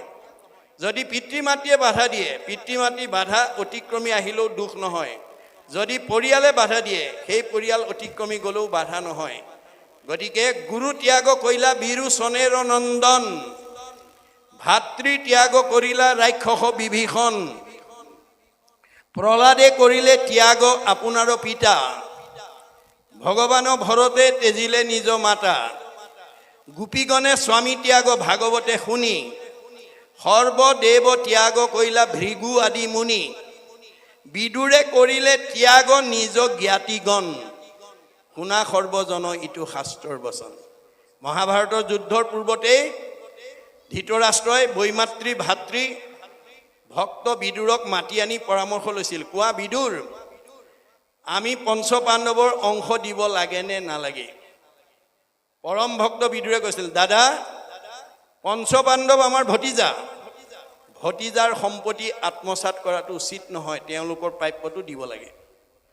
পুত্ৰ মোহত মোহান্ধ বিদুৰে ধৃতৰাষ্ট্ৰই বিদুৰৰ এই সৎ পৰামৰ্শ নামানিলে আৰু ভতিজাক দুৰ্যোধনে অকথ্য গালি পাৰিলে, যাৰ কাৰণে বিদুৰে সমস্ত জ্ঞাতিৰ মোহ ত্যাগ কৰি ৰাজ আৱৰণ ত্যাগ কৰি মহাভাৰতৰ যুদ্ধৰ পূৰ্বতেই তীৰ্থযাত্ৰাৰ কাৰণে গুচি গ'ল। মহাভাৰতৰ যুদ্ধৰ পিছত প্ৰায় 14 বছৰৰ অন্তত যেতিয়া তেওঁ গৃহাভিমুখে আহি আছে যমুনাৰ তীৰে তীৰে, পৰম ভক্ত উদ্ধৱে কৃষ্ণক বৈকুণ্ঠলৈ পঠাই খৰমজোৰ মূৰত লৈ উচুপি উচুপি কান্দি আহি আছে। দুয়োজনৰ মাজতে যমুনাৰ তীৰতে দেখা দেখি হৈছে। বিদুৰে উদ্ধৱক পাই কৈছে, আছেনে কৃষ্ণ ভালে, আছেনে পৰিয়ালবৰ্গ ভালে? কিন্তু উদ্ধৱৰ মুখমণ্ডল দেখি, মূৰত খৰমজোৰ দেখি গম পালে কৃষ্ণ আৰু নাই, পৰিয়ালৰো নাই। তেতিয়া তেওঁ উদ্ধৱক উদ্দেশ্যি কৈছে, উদ্ধৱ তুমি পৰম ভাগ্যৱান, প্ৰয়াণৰ পিছত তুমি কৃষ্ণক দৰ্শন কৰিলা, পৰ্শন কৰিলা, সংলাপ কৰিলা। মই দুৰ্ভগীয়া, মই সেই সুযোগ নাপালোঁ। তথাপিতো ভগৱন্তই মোক এটা সুযোগ দিছে। যিহেতু তুমি কৃষ্ণক দৰ্শন পৰ্শন সংলাপ কৰি আহিছা, তোমাক চুলেও মই সম পুণ্যৰ ভাগী হ'ম। কৃষ্ণ পদ পৰশীয়া আশী আছা বাপ, তোক চুই হওঁ মই পৰম নিষ্পাপ। ঐ বন্ধু উদ্ধৱ সাৱতি ধৰ মোক, শুনি দশ গুণে উধাই উদ্ধৱৰ সুখ। উদ্ধৱে তেতিয়ালৈকে জনা নাছিল কৃষ্ণ কথা শুনা, কৃষ্ণ কথা কোৱা, কৃষ্ণ কথা গোৱাজনক চুলে চালে সম পুণ্যৰ ভাগী হ'ব। এইটো আমাৰ হিন্দু দৰ্শনৰ নহয়, মুছলমানৰ হেৰিয়াটো আছে। যেতিয়া বছৰত এবাৰ হজ কৰিবলৈ যায়, দুখীয়া মানুহ যাব নোৱাৰে মক্কালৈ, ধনী ধনী মানুহবোৰ যায়। ধনী ধনী মানুহবোৰে যেতিয়া মক্কাত মানে হজ কৰি ঘূৰি আহে, হাজাৰ হাজাৰ দুখীয়া মানুহে প্ৰথম দৰ্শন পৰ্শন কৰিবৰ কাৰণে আগবাঢ়ি যায়। গতিকে তেওঁলোকে হজ কৰি যিটো পুণ্য পায়, প্ৰথম দৰ্শন পৰ্শন কৰাজনে সম পুণ্যৰ ভাগী হয়। এইটো বেদৰ অভিমত। আমাৰ বেদত কৈছে, বৈষ্ণৱালয় সমীপ স্থান, বিষ্ণু সেৱাৰ্থে গতান, চাণ্ডালান পতিতান পৃষ্ঠা ন স্নান মাচুৰিত। নামঘৰৰ কাষত বাস কৰা লোক, হৰি কথা শুনিবলৈ যোৱা লোকক দৈৱবশে সৌভাগ্যক্ৰমে যদি দৰ্শন আৰু পৰ্শন হয়, ইমানেই পুণ্য হয়, গা নধুলেও হয়। মনত ৰাখিব কথাটো। ই বিজ্ঞানসন্মত দৰ্শন। এজন খৰখজুতি হোৱা সংক্ৰামক ৰোগী মানুহক যদি কোনোবাই সাৱটি ধৰে, কোনোবাই যদি তেওঁ পিন্ধা কাপোৰ পিন্ধে, কোনোবাই যদি তেওঁ শোৱা বিচনাত শুৱে, আনৰ গালৈ সংক্ৰামক ৰোগটো সংক্ৰমিত হয়। কিয়? সংক্ৰামক ৰোগীৰ অনুৰেণু তেওঁ পিন্ধা কাপোৰ শোৱা বিচনাত সংক্ৰমিত হৈ থাকে, আৰু সেই ঠাইত ভাল মানুহ গৈ বহিলে বা শুলে তেওঁৰ গালৈ ৰোগটো সংক্ৰমিত হয়। এইটো যদি সঁচা কথা হয় বা এইটো যদি বিজ্ঞানসন্মত সত্য হয়, সন্ত মহন্ত ভক্ত বৈষ্ণৱ সাধুসকল বহা ঠাই, শোৱা বিচনা, পিন্ধা কাপোৰত সৎগুণৰ অনুৰেণু থাকিব নে নাথাকে? থাকিব। সেই কথাটো আমি উদ্ধৱৰ দৰে উপলব্ধি কৰিব লাগিব। সেইকাৰণে উদ্ধৱে কি বুলি কৈছে, মই কৃষ্ণৰ উচিষ্ট খাওঁ, চাৰা বস্ত্ৰ পিন্ধো, পিন্ধি এৰা বস্ত্ৰ পিন্ধে। আমাৰ পিঠু প্ৰভুৱেও সেই কথা ভকতক উদ্দেশ্যি কৈছে, যাহাৰ গৃহত নুহি উপগত, একান্ত হৰি ভকত, তাৰ গৃহ ছয় সৰ্পৰ আলয়, মহন্তৰ ইটো মত, যিখন ঘৰত বছৰত এবাৰো ভকতৰ পদধূলি নপৰে, সেইখন ঘৰ সাপৰ গাঁত স্বৰূপ। অৰ্থাৎ সেইখন ঘৰৰ পৰিয়ালৰ খং, ৰাগ, ঈৰ্ষা, হিংসা, কুৎসুত, কপট বেছি থাকিব। গতিকে এতিয়া কাৰো ঘৰলৈ কলিযুগত স্বয়ং বৈকুণ্ঠপতি আহি কাৰো সমাজত কাৰো গৃহত আহি নকয় তোমাৰ ল'ৰা ছোৱালীকেইটা আয়ুষ্মান ভৱ, পঢ়া শুনাত ভাল হ'ব, ঘৰখন মংগল হ'ব। স্বয়ং ভগৱন্ত বৈকুণ্ঠপতিয়ে আহি নকয়। কোনে ক'ব? আমাৰ ভাগৱতত কৈছে হৰিৰ মূৰ্তিক হৰি ভক্তক দেখিবা, শক্তি অনুৰূপে তাৰ প্ৰীতি আচৰিবা, সমস্ত ভূততে আছে ভগৱান, সেহি ভাবি সবাকো কৰিবা বহুমান। চবতে আছে ভগৱন্ত। আমি সকলোকে দয়া মৰম কৰিব লাগে, কিন্তু মূৰ্তিমন্ত হৈ ভকতত আছে। ভকত বৈষ্ণৱ আলহী অতিথি আহিলে আমি আচমনি কৰি পাদ্য অৰ্ঘ্য, পাদ্য মানে ভৰি ধোৱা পানী, অৰ্ঘ্য মানে মুখ ধোৱা পানী। আমি ভকতক ভৰি ধোৱা পানীয়ে মুখ ধুবলৈ দিব নালাগে। বেদৰ মতে মুখ ধোৱা পানীৰ পাত্ৰ এটা বেলেগকৈ ৰাখিব লাগে। আনি বহুৱাই লৈ ধূপ ধূনা জ্বলাই সেৱা এটা লৈ আশীৰ্বাদ এটা লোৱাৰ পিছতহে উদ্দেশ্য ব্যাখ্যা কৰিব লাগে। আমাৰ বহুত গৃহস্থীয়ে চোতালতে সোধে কেলে আহিছিলে? বোলে বাপক লগ কৰিব আহিছিলোঁ। নাই নহয়, এই মাত্ৰ বজাৰ কৰিবলৈ গ'ল। বোলে হয় নেকি? বোলে হয়। তেনেহ'লে যাওঁগৈ। বোলে যোৱাগৈ আৰু। আমাৰ ভগৱন্ত স্বৰূপ ভকতক বহুতে চোতালৰ পৰাই পঠিয়াই দিয়ে। তেনেকুৱা অভ্যাস যদি কাৰোবাৰ আছে আজিৰ পৰা এৰিব। আপোনাৰ ওচৰৰে হওক আঁতৰে হওক, মানুহজনৰ দেহটোহে ওচৰ আঁতৰ আছে, আত্মাৰ ওচৰ আঁতৰ নাই। আপুনি ওচৰৰ আলহীজনক বহুৱাই সেৱা এটা ল'লেও তেওঁ অ' হৰি অ' ৰাম বুলি ক'ব। আঁতৰজনক বহুৱাই সেৱা কৰিলেও অ' হৰি অ' ৰাম বুলি ক'ব। অ' হৰি মানে হৰতি পাপ ইতি হৰি। সেই আত্মাটোৱে ভগৱন্তক কৈ দিছে প্ৰভু এই ঘৰখনৰ এই পৰিয়ালটোৰ সকলো পাপবিলাক তুমি হৰণ কৰি লৈ যোৱা। অ' ৰাম, ৰাম নামত ৰমন কৰি চবকে চৈতন্য কৰি ৰাখা, জীয়া মানুহ কৰি ৰাখা। আমাৰ এতিয়া সমাজত মৰা মানুহৰ সংখ্যা বেছি। কপিলে সেইকাৰণে মাকক কৈছে মা তুমি জীয়া মানুহৰ দৰে থাকিবলৈ শিকিবা। মাকে কৈছে বোপাই মৰা মানুহ আছে নেকি? মা মৰা মানুহৰ সংখ্যাই এতিয়া পৰিয়ালত, সমাজত, পৰিৱেশত বেছি। বোলে কোনবিলাক মৰা মানুহ? সাধুৰ সংগে কৃষ্ণ কথা নুশুনে যি নৰ, জীৱন্ততে মৰা সিটো অধম পামৰ। আজিৰ দৰে ভকতৰ সংগত, সাধুৰ সংগত আহি মনত আনন্দ লগা কথা যি নুশুনে, সি মনত বেয়া লগা কথাই শুনি থাকিব লাগিব। যাৰ মনটো সদায় বেয়া লাগি থাকে সেইটো জীয়াতে মৰা। মাকে ক'লে বোপাই জীয়া মানুহ হ'বলৈ কি কৰিব লাগিব? অ' মা মোৰ শুনিৰ মল কথা কহন্ত শুনন্ত। মোৰ শুনিমল কথা যদি জানা পৰিয়ালক ক'বা, ল'ৰা ছোৱালীক ক'বা, বোৱাৰী জীয়াৰীক ক'বা, সীমা ঘৰীয়াক ক'বা, বন্ধু বান্ধৱক ক'বা, আলহী অতিথিক ক'বা। আৰু যদি নাজানা কাণ পাতি শুনিবা। শ্ৰোতা নহ'লে মা তুমি কোনোদিন জীৱনত বক্তা হ'ব নোৱাৰিবা। ভাল শ্ৰোতা নহ'লে ভাল বক্তা হ'ব নোৱাৰিবা। মুত বিনে চিত্ত আন দেৱত নেদন্ত।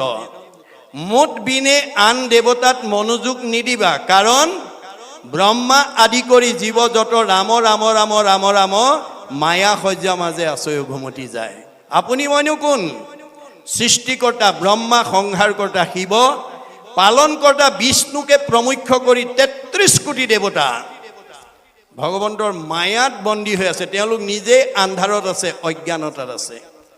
আন্ধাৰত থকা দেৱতাৰ আশ্ৰয় ল'লে কোনোবাই পোহৰ পাব নেকি? আন্ধাৰত বহি থকা মানুহ এজনৰ কাষত কোনোবা বহিলে পোহৰ পাব নেকি? ক'ত বহিব লাগিব? কৃষ্ণই অৰ্জুনক কৈছে যে মাং প্ৰপদন্তে মায়া মেতাম তৰন্তি তে। হে অৰ্জুন, মই পোহৰ। মোৰ কাষত যেতিয়ালৈকে আশ্ৰয় নল'বা, মোৰ সৃষ্ট অজ্ঞান আন্ধাৰৰ পৰা তুমি তেতিয়ালৈকে মুক্ত হ'ব নোৱাৰিবা। পৰম আনন্দ আহি মনত মিলয়, তেবে তাকো আৰু তিনি তাপে নচুৱয়। আনন্দ আপুনি বিচাৰিব নালাগে, আপোনাৰ ঘৰ বিচাৰি আনন্দ আহিব। আপুনি মাত্ৰ ঈশ্বৰৰ কথা কওক আৰু শুনক, গাওক, শ্ৰৱণ কীৰ্তন কৰি গাবলৈ যত্ন কৰক। আপোনাৰ ঘৰলৈ আনন্দ নিজে আহিব। দুখ আপুনি বিচাৰিব নালাগে, দুখ আপোনাৰ ঘৰলৈ নিজে আহিব। আপুনি অনাচাৰ, বেবিচাৰ, ভ্ৰষ্টাচাৰ কৰক, আনক দুখ আঘাত দিয়ক, আপোনাৰ ঘৰলৈ দুখ নিজে নামি আহিব। কাৰণ আপুনি আনক দুখ কষ্ট দিলেই পাপ হ'ব, পাপ হ'লে দুখ কষ্ট নামি আহিব। আমি দুখ কষ্ট বিচাৰিব নালাগে, দুখ কষ্টহে আমাৰ ঘৰ বিচাৰি ফুৰিব। ভকতে মুক্তি বিচাৰিব নালাগে, মুক্তিহে ভকতৰ পিছে পিছে ঘূৰি ফুৰে। মাত্ৰ আপুনি অবিদ্যা নাশৰ কাৰ্যসূচী হাতত লওক। অবিদ্যা নাখিলে আনো বিভূতি যতেক, ভকতৰ পিছে পিছে ফুৰয় প্ৰত্যেক। আজিৰ দৰে অনুষ্ঠানলৈ আহি মনৰ যিবিলাক সংকীৰ্ণতা, মনৰ যিবিলাক অন্ধবিশ্বাস, মনৰ যিবিলাক কুসংস্কাৰ, মনৰ যিবিলাক কুপৰম্পৰা, সেইবোৰ আপুনি মনৰ পৰা আঁতৰ কৰি দিয়ক। আপোনাৰ আনন্দ আপোনাৰ ঘৰলৈ নিজে আহিব। পৰম আনন্দ আহি মনত মিলয়, তেবে তাকো আৰু তিনি তাপে নচয়। তিনিটা তাপে, ভগৱন্তৰ সৃষ্ট তিনিটা তাপে আমাক প্ৰতিক্ৰিয়া কৰিব নোৱাৰে। ভগৱন্তৰ তিনিটা তাপত আমি প্ৰত্যেকেই কম বেছি পৰিমাণে ভুক্তভোগী হৈ আছো। ভুক্তভোগীসকলেহে জানে কি কৰ্ম দুখত আপোনাৰ ব্যক্তিগত জীৱন, পাৰিবাৰিক জীৱনত, পৰিয়ালত কিছুমান দুখ বেদনাই আপোনাক জৰ্জৰিত কৰি আছে। ভুক্তভোগীসকলেহে জানে। কিন্তু তিনিটা তাপৰ সূত্ৰ আমাক বেদত দিছে। কি বুলি? ভগৱন্তৰ সৃষ্ট তিনিটা তাপ, আদি ভৌতিক, আদি দৈবিক, আধ্যাত্মিক। এই তিনিটা তাপে আমাক প্ৰত্যেককে কম বেছি পৰিমাণে তাপগ্ৰস্ত কৰি ৰাখে। কেনেকৈ? প্ৰথম তাপটো হৈছে আদি ভৌতিক তাপ। ই আমাৰ মন আৰু দেহলৈ কেনেকৈ প্ৰতিক্ৰিয়া কৰে? বেদত কৈছে, মৃগ পক্ষী মনুষ্যাদয় সৰীসৃপা দৈশ্য ৰাক্ষসৈ নিৰ্ণং জন্যতে আদি ভৌতিক। মৃগ পক্ষী সৰীসৃপ প্ৰাণী, সাপ বেং কুমজেলেকুৱা, ভূত প্ৰেত পিশাচ মানুহ, অৰ্থাৎ ভগৱন্তৰ সৃষ্টিৰ পঞ্চভৌতিক প্ৰাণীৰ দ্বাৰা আমাৰ এই পঞ্চভৌতিক দেহলৈ যিবোৰ দুখ নামি আহে অবাঞ্ছিতভাৱে, সেইবিলাক হৈছে আদি ভৌতিক তাপ। কেতিয়াবা কাৰোবাক হঠাতে কুকুৰে কামোৰে, কাৰোবাক মেকুৰীয়ে আঁচোৰে, কাৰোবাক কেতিয়াবা বিচাই ডাকে, কাৰোবাক কেতিয়াবা কুমজেলেকুৱাই কামোৰে, কাৰোবাক কেতিয়াবা সৰ্পই দংশন কৰে, কাৰোবাক আকৌ কেতিয়াবা মানুহেই মাৰি আঘাত কৰে, ইত্যাদি ইত্যাদি। পঞ্চভৌতিক প্ৰাণীৰ দ্বাৰা পঞ্চভৌতিক দেহলৈ যিবোৰ দুখ নামি আহে, সেই দুখবিলাকক কৈছে আদি ভৌতিক তাপ। আদি দৈবিক তাপে আমাৰ মন আৰু দেহলৈ কেনেকৈ প্ৰতিক্ৰিয়া কৰে? বেদত কৈছে, শীত উষ্ণ বাতু বিষাম্বু বিদ্ৰুতাদি সমুদ্ৰম তাপ দ্বিজবৰ নিৰ্ণং জন্যতে আদি দৈবিক।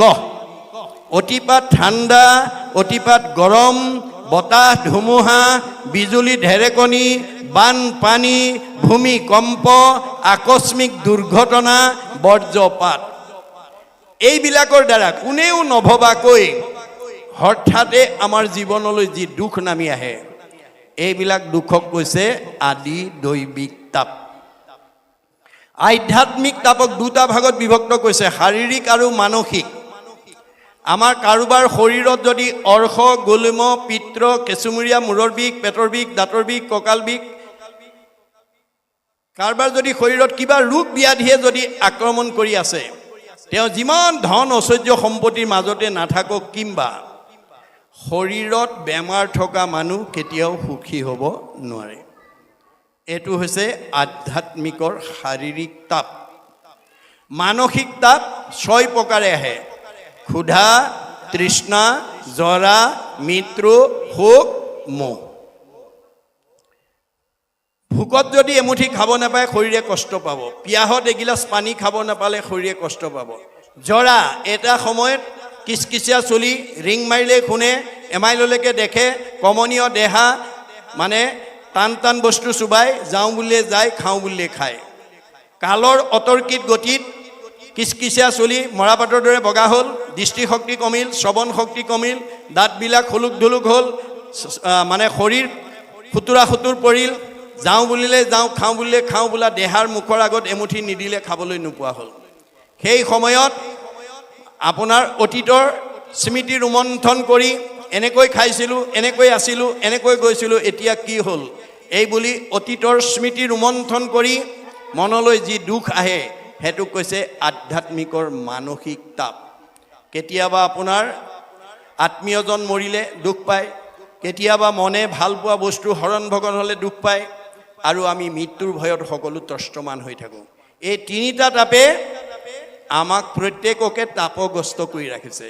কপিলে কৈছে, মা তুমি যদি দৈনন্দিন জীৱনত মোৰ সুনিৰ্মল কথা ক'ব আৰু শুনিব পাৰা, তোমাক এই তিনিটা তাপে ক্ৰিয়া কৰিব নোৱাৰিব। পোহৰত থকা মানুহজনৰ ওচৰলৈ আন্ধাৰ যেনেকৈ যাব নোৱাৰাটো বিজ্ঞানসন্মত সত্য, মোৰ সুনিৰ্মল কথা কৈ শুনি ভক্তি কৰা জীৱটোৰ ওচৰলৈ মোৰ সৃষ্ট তিনিটা তাপ যাব নোৱাৰাটো তেনেকৈ সত্য। এই সত্যৰ সন্ধান আমাক দি আছে। তাৰপিছত কৈছে, বিষয়ৰ সুখ এক তিলে কৰি চোৰ, যমৰ কিংকৰে ধৰি নিবেশ যমপুৰ। আমি যিবিলাক বিষয় সুখত আসক্ত হৈ আছিলোঁ, কোনবিলাক বিষয় সুখ? কাম, ক্ৰোধ, লোভ, মোহ উত্তম বিষয়, ইহাক চেদিলে হৈব দৃঢ় পৰিচয়। এই লোভবিলাক যেতিয়া আমি সামৰিব পাৰিম বা আঁতৰ হৈ আহিব পাৰিম, তেতিয়াহে আমি ভগৱন্তৰ লগত পৰিচয় হ'ব পাৰিম। কাম, ক্ৰোধ, লোভ, মোহ বিষয়, কাম, ক্ৰোধ, লোভ, মোহে মোহিত সকল, নাপাইবে উদ্ধাৰ সখী, সত্যে যাইবে তল। যিবিলাক মানুহ কামনা বাসনাতে আসক্ত হৈ থাকে, সেইবিলাক মানুহ কেতিয়াও উদ্ধাৰ হ'ব নোৱাৰে, সি তললৈ যাব, আত্মঘাতী হ'ব। উপায় গুৰুজনে উপায় দিছে কি? কাম, ক্ৰোধ, লোভ, মোহ বিষয় আক্ৰোশে, নোচোয় মোৰ ভকতক একো দুখে। তুমি যদি মোৰ ভকত হ'ব পাৰা, এইবিলাক দুখে তোমাক স্পৰ্শ কৰিব নোৱাৰে। গতিকে ভকত পদুম ফুলৰ সদৃশ। পদুম ফুল যেনেকৈ পানীতে বোকাতেই সৃষ্টি হয়, পানী বোকাই যেনেকৈ পদুম ফুলক লিপ্ত কৰি ৰাখিব নোৱাৰে, সন্ত মহন্ত ভক্ত বৈষ্ণৱ সাধুসকল মই দিয়া ধন ধান টকা পইচা গাড়ী মটৰ পকা ঘৰ দুৱাৰৰ মাজতে থাকে, কিন্তু সেইবিলাকৰ মোহে নামঘৰলৈ আহি ভকতৰ সংগলৈ আহি হৰি কথা শুনাৰ পৰা আঁতৰাই ৰাখিব নোৱাৰে। এই গুণবিশিষ্টসকল পদুম ফুলৰ থাকে। ব্ৰহ্মণা ধ্যায় কৰ্মাণি সংগং ত্যক্তে কৰোতি যশ, লিপ্ততে নশ পাশুন পদ্ম পত্ৰম মিমাম ভাস। পদুম ফুল যেনেকৈ বোকা পানীত থাকিও নিৰ্লিপ্ত থাকে, সন্ত মহন্ত ভক্ত বৈষ্ণৱ গুণসম্পন্ন ব্যক্তিসকল বিষয় সংসাৰতে থাকে, কিন্তু তেওঁলোকক বিষয়ৰ মায়া মোহে ভক্তি পথৰ পৰা আঁতৰ কৰিব নোৱাৰে। তেওঁলোকৰ ভাৱনাবিলাক কাছৰ দৰে।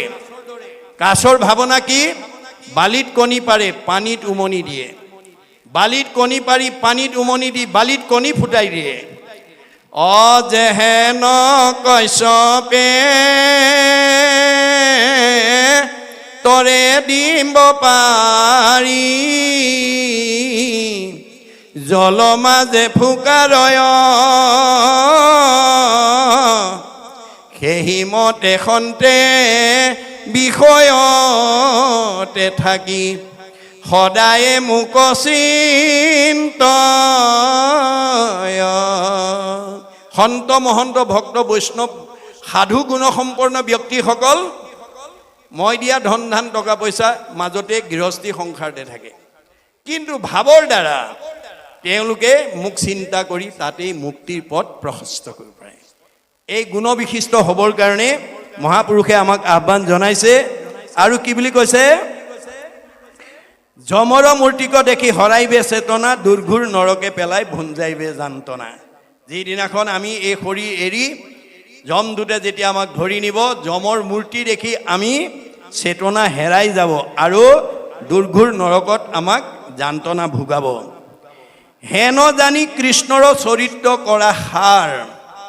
এই কথা জানি কাণৰ শুনিব পৰা শক্তি থাকোঁতেই, চকুৰ দেখিব পৰা শক্তি থাকোঁতেই, ভৰিৰ আহিব পৰা শক্তি থাকোঁতেই, মুখে ক'ব পৰা শক্তি থাকোঁতে আমি ঈশ্বৰত ভক্তি কৰিব লাগিব। এই কথা আমি উঠি অহা প্ৰজন্মক, পৰিয়ালক, সমাজক আমি এই জ্ঞানেৰে তেওঁলোকক আগবঢ়াই নিয়াত আমি চেষ্টা কৰিব লাগিব যে হেন জানি কৃষ্ণৰ চৰিত্ৰ কৰা সাৰ তেবেশে তৰিবা ঘূৰ সংসাৰ নিকাৰ। এই সংসাৰৰ যিবোৰ দুখ যান্তনাৰ পৰা আমি তেতিয়াহে নিজক উদ্ধাৰ কৰিব পাৰিম। বিচাৰি শাস্ত্ৰত পাইবা এহিষে যুগুটি, কৃষ্ণৰ নামেষে সাধে ভুকুটি মুকুটি। আপুনি কৃষ্ণ ভক্ত হওক মাত্ৰ, ভকত হ'বলৈ বেছি যত্ন কৰিব নালাগে। মাত্ৰ 3টা আখৰৰ গুণবিশিষ্ট হওক। ভ শব্দে ভগৱন্ত ভৱ বিমোচন, ভজন ভক্তিত তুষ্ট হুৱন্ত সিজন। ভগৱন্তই কাক ভাল পায়? মানুহৰ জন্ম পাই যি পুৱা গধূলি গাটো ধুই ধূপ ধূনা জ্বলাই ঈশ্বৰৰ নাম এটা লয়, উপাসনা কৰে, সেইটো ঈশ্বৰৰ প্ৰিয়। মাক বাপেকে কোন ল'ৰা ছোৱালীক ভাল পায়? যি ল'ৰা ছোৱালীয়ে মাক বাপেকক শ্ৰদ্ধা কৰে, ভক্তি কৰে, মৰম কৰে, আদৰ কৰে, সন্মান কৰে, কথা শুনে, হাক বচন মানে, দিহা পৰামৰ্শ মতে চলে, সেইটো সন্তান সকলো পিতৃ মাতৃৰ মৰমৰ। কোনোবা সন্তান হৈ যদি পিতৃ মাতৃক শ্ৰদ্ধা ভক্তি নকৰে, কথা নুশুনে, হাক বচন নামানে, দিহা পৰামৰ্শ মতে নচলে, সেইটো সন্তান যিমানেই বিদ্যাৱন্ত নহওক, যিমানেই শ্ৰীমন্ত নহওক, কোনো পিতৃ মাতৃ মৰমৰ হ'ব নোৱাৰে। এইটো যেনেকৈ বাস্তৱ সত্য। আমি কাৰ সন্তান? আমাৰ ভাগৱতত কৈছে, যিজনৰ তৃপিতিত তুষ্ট হ'ব দেও, জানিবা সিজন পিতৃ এক কৃষ্ণ দেও। আমাৰ সকলোৰে পিতৃ কৃষ্ণ। সেই কৃষ্ণ পুঁজিবে দ্ৰব্য লাগে মাত্ৰ নাম, তেবে নৰে লভে ধৰ্ম মুখ্য অৰ্থ কাম। আমাৰ নিজৰ পিতৃক, মায়া পিতৃক পোহপাল দিবলৈ হ'লে পিন্ধাব লাগিব, খুৱাব লাগিব, আলপৈচান ধৰিব লাগিব। আমাৰ সকলোৰে পিতৃজনক আমি পিন্ধাবও নালাগে, খুৱাবও নালাগে, কানি কাপোৰ দিব নালাগে। সেইজন কৃষ্ণক আমি কেৱল নামেৰে পুজিব লাগে। নাম কাৰো পৰা ধাৰ কৰিব নালাগে। হিয়াৰ মাজে নামৰ ভাণ্ডাৰ, মুখে বাজ হয়। আমাৰ সকলোৰে হৃদয়ত হাজাৰ নাম ভগৱন্তই পুঞ্জীভূত কৰি ৰাখিছে, জমা কৰি ৰাখিছে। তাৰ মাজৰ পৰা মাত্ৰ 2টা এটা গাব লাগে, ক'ব লাগে। মাধৱ পুৰুষে কৈছে, অ ৰাম কৃষ্ণ নাম যিটো সদায় ফুৰে গায়, সদায় মংগল তাৰ অমংগল নাই। আমি মাত্ৰ ঈশ্বৰৰ নাম, হৰি নাম, ৰাম নাম, 2টা আখৰ আমি ক'বলৈ অভ্যাস কৰিব লাগিব। বেদত কৈছে, ৰাম ইতি ৰাম ইতি ৰাম ইতি বদন্তি যে সৰ্বদা, তেইসং ভক্তি স মুক্তি স ভৱিষ্যতি না সংশয়। আপুনি 2টা আখৰ ৰাম নাম মাত্ৰ খাওঁতে, শুওঁতে, যাওঁতে, কৰোঁতে ক'বলৈ অভ্যাস কৰক। আপোনাৰ ভক্তি আৰু মুক্তি চবেই হৈ যাব। আৰু ইয়াতো সেই কথাটো গুৰুজনে কৈছে, বিচাৰি শাস্ত্ৰত পাইবা এহিষে যুগুটি, কৃষ্ণৰ নামেষে সাধে ভুকুটি মুকুটি। আপুনি অকল অসমৰ মানুহৰ কথা, অসমৰ জাতি জনগোষ্ঠীৰ কথাটো নহয়, পৃথিৱীৰ যিমান মানুহ জাতি আছে, চব মানুহে ভালৰ ভালটো কাৰ কাৰণে থয়? ভকতৰ কাৰণে, ভগৱন্তৰ ভকতৰ কাৰণে ভালৰ ভালটো থয়।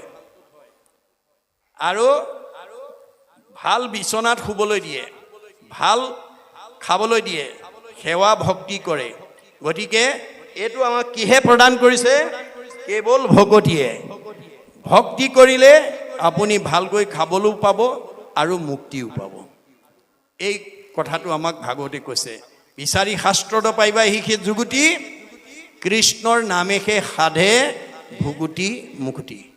আপুনি ভোগ কৰিবলৈও পাব, মুক্তিও পাব। মাত্ৰ আপুনি ঈশ্বৰৰ নাম ক'বলৈ, গাবলৈ যত্ন কৰক, শুনিবলৈ যত্ন কৰক। এইটো মাত্ৰ আমাৰ কৰ্তব্য। হেন জানি কৃষ্ণৰ চৰিত্ৰ কৰা সাৰ তেবেশে তৰিবা ঘূৰ সংসাৰ নিকাৰ। বিচাৰি শাস্ত্ৰত পাইবা সেহিষে যুগুটি, কৃষ্ণৰ নামেষে সাধে ভুকুটি মুকুটি। কলিৰ পৰম ধৰ্ম জানা হৰি নাম। কলিৰ একমাত্ৰ ধৰ্ম হৰি নাম। শংকৰে ৰচিলা ডাকি বোলা ৰাম ৰাম। আমাক মাত্ৰ ৰাম বুলি ক'বলৈ যত্ন কৰিছে আৰু ভগৱন্তৰ নাম গাবলৈ আৰু ক'বলৈ যত্ন কৰিছে।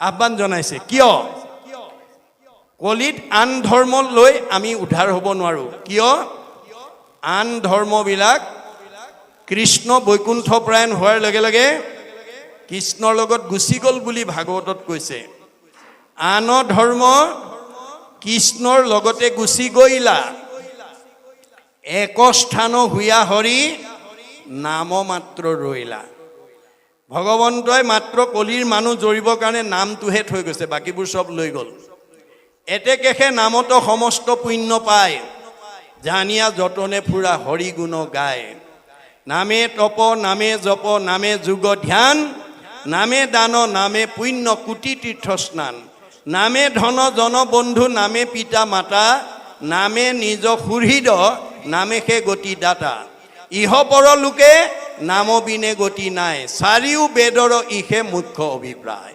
চাৰিখন বেদে আমাক এই সিদ্ধান্ত দিছে যে নাম বিনে জীৱৰ গতি নাই এইটো সৃষ্টিকৰ্তা ব্ৰহ্মাই প্ৰলয়ৰ জলৰ পৰা চাৰি বেদ উদ্ধাৰ কৰি আনি তিনিবাৰ প্ৰমাণ কৰিছে চাৰিও বেদক ব্ৰহ্মাই আনি বিচাৰিলা তিনি বাৰ প্ৰমাণী এহি মানে মাত্ৰ কৰিলা সাৰ হৰি কীৰ্তনেহে তৰে সংসাৰ কলিৰ মানুহে এতিয়া ভগৱানৰ নাম বিনে আৰু তৰণৰ উপায় নাই চাৰি বেদে এই কথা কৈছে চাৰি বেদৰ ৰামায়ণ পুৰাণ ভাৰত হৰিকেহে কয় মাত্ৰ সমস্ত শাস্ত্ৰত সব শাস্ত্ৰই মাত্ৰ হৰি নামৰ বাদে আন কথা কোৱা নাই শ্ৰুতি স্মৃতি পুৰাণেষু ৰাম নাম ইদম স্মৃতম শ্ৰুতি স্মৃতি পুৰাণেও ৰাম নাম ল'বলৈ কৈছে জপত সৰ্ববেদাংশ সর্বমন্ত্রাংশ পার্বতী তস্মাৎ কৌতি গুণম পুণ্যম রাম নাম এব লভ্যতে হে পার্বতী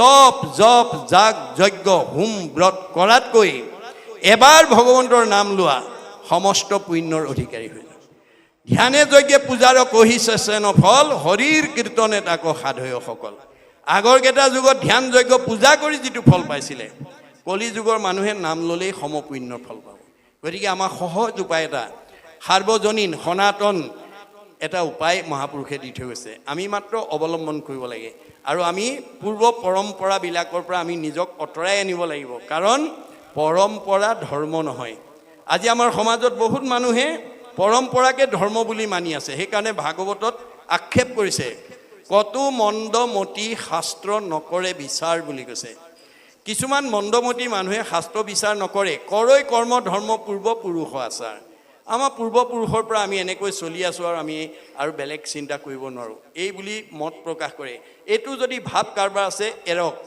কাৰণ শংকৰদেৱে কৈছে সব পৰম্পৰা এৰিবও নালাগে সব পৰম্পৰা ধৰিবও নালাগে যিবোৰ পৰম্পৰাত বাস্তৱতা আছে শাস্ত্ৰসন্মত দিশ আছে দৰ্শন আছে বিজ্ঞান আছে সেইবোৰ শাশ্বত পৰম্পৰা সেইবোৰ পৃথিৱী থকালৈকে মানুহ জাতি থকালৈকে সেই পৰম্পৰা আমি মানি চলিব লাগিব যিবোৰ পৰম্পৰাত বাস্তৱতা নাই শাস্ত্ৰসন্মত দিশ নাই দৰ্শন আৰু বিজ্ঞান নাই সেইবোৰ পৰম্পৰা আমি এৰিব লাগিব কাৰণ বুৰঞ্জী পঢ়াসকলে জানে যে আমাৰ উপৰি পুৰুষসকল যেতিয়া আমাৰ সভ্যতাৰ বিকাশ হোৱা নাছিল যেতিয়া মানুহে ঘৰ বনাব নাজানিছিল তেতিয়া আমাৰ উপৰি পুৰুষসকলে পৰ্বতৰ গুহাত বাস কৰিছিল যেতিয়া কাপোৰ বব নাজানিছিল তেতিয়া মানুহে গছৰ বাকলি পিন্ধিছিল যেতিয়া জুইৰ ব্যৱহাৰ নাজানিছিল তেতিয়া মানুহে কেঁচা মঙহ খাইছিল যেতিয়া পানী ফিল্টাৰ নাছিল তেতিয়া মানুহে পুখুৰী নদীৰ পানী খাইছিল আজি খাব নেকি বাৰু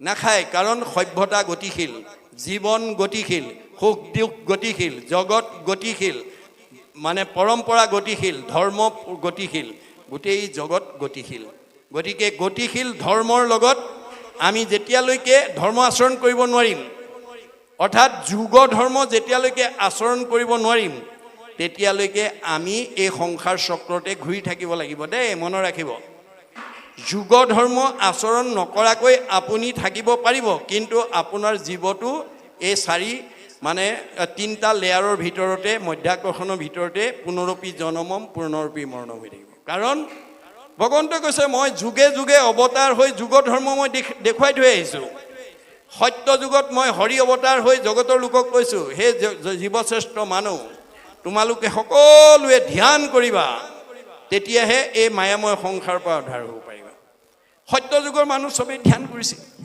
ত্ৰেতা যুগত ৰাম অৱতাৰ হৈ সমস্ত জীৱশ্ৰেষ্ঠ মানুহক কৈছিল হেৰা জীৱশ্ৰেষ্ঠ মানুহ তোমালোকে যজ্ঞ কৰিবা যজ্ঞ কৰিলেহে এই সংসাৰৰ পৰা উদ্ধাৰ হ'ব পাৰিবা ত্ৰেতা যুগৰ মানুহে চবেই যজ্ঞ কৰিছিল দাপৰ যুগত কৃষ্ণ অৱতাৰ হৈ কৈছিল হে জীৱশ্ৰেষ্ঠ মানুহ তোমালোকে পূজা কৰিবা পূজা কৰিলেহে উদ্ধাৰ হ'ব পাৰিবা আৰু সেইজন ভগৱন্ত ত্ৰিভুৱন বন্দন দৈয়কী নন্দন জুহৰি মাৰল কংস জগজন তাৰণ দেৱ নাৰায়ণ শংকৰ তা কেৰি অংশ কৃষ্ণই শংকৰ ৰূপে আহি জীৱশ্ৰেষ্ঠ মানুহক উদ্দেশ্যি কৈছে এইটো যদিও শংকৰদেৱ অসম মাতৃৰ বুকুত আৱিৰ্ভাৱ হৈছে তেওঁ অসমৰ কাৰণে কোৱা নাই আপোনালোকে জানে প্ৰাক শংকৰী যুগক অন্ধকাৰ যুগ বুলি কোৱা হৈছিল শংকৰদেৱৰ আৱিৰ্ভাৱৰ আগতে আমাৰ অসমক অন্ধকাৰ যুগ বুলি কোৱা হৈছিল সেই সময়ত অসমৰ মানুহে ধৰ্মৰ নামত মানুহ বলি দিবলৈ কুণ্ঠাবোধ কৰা নাছিল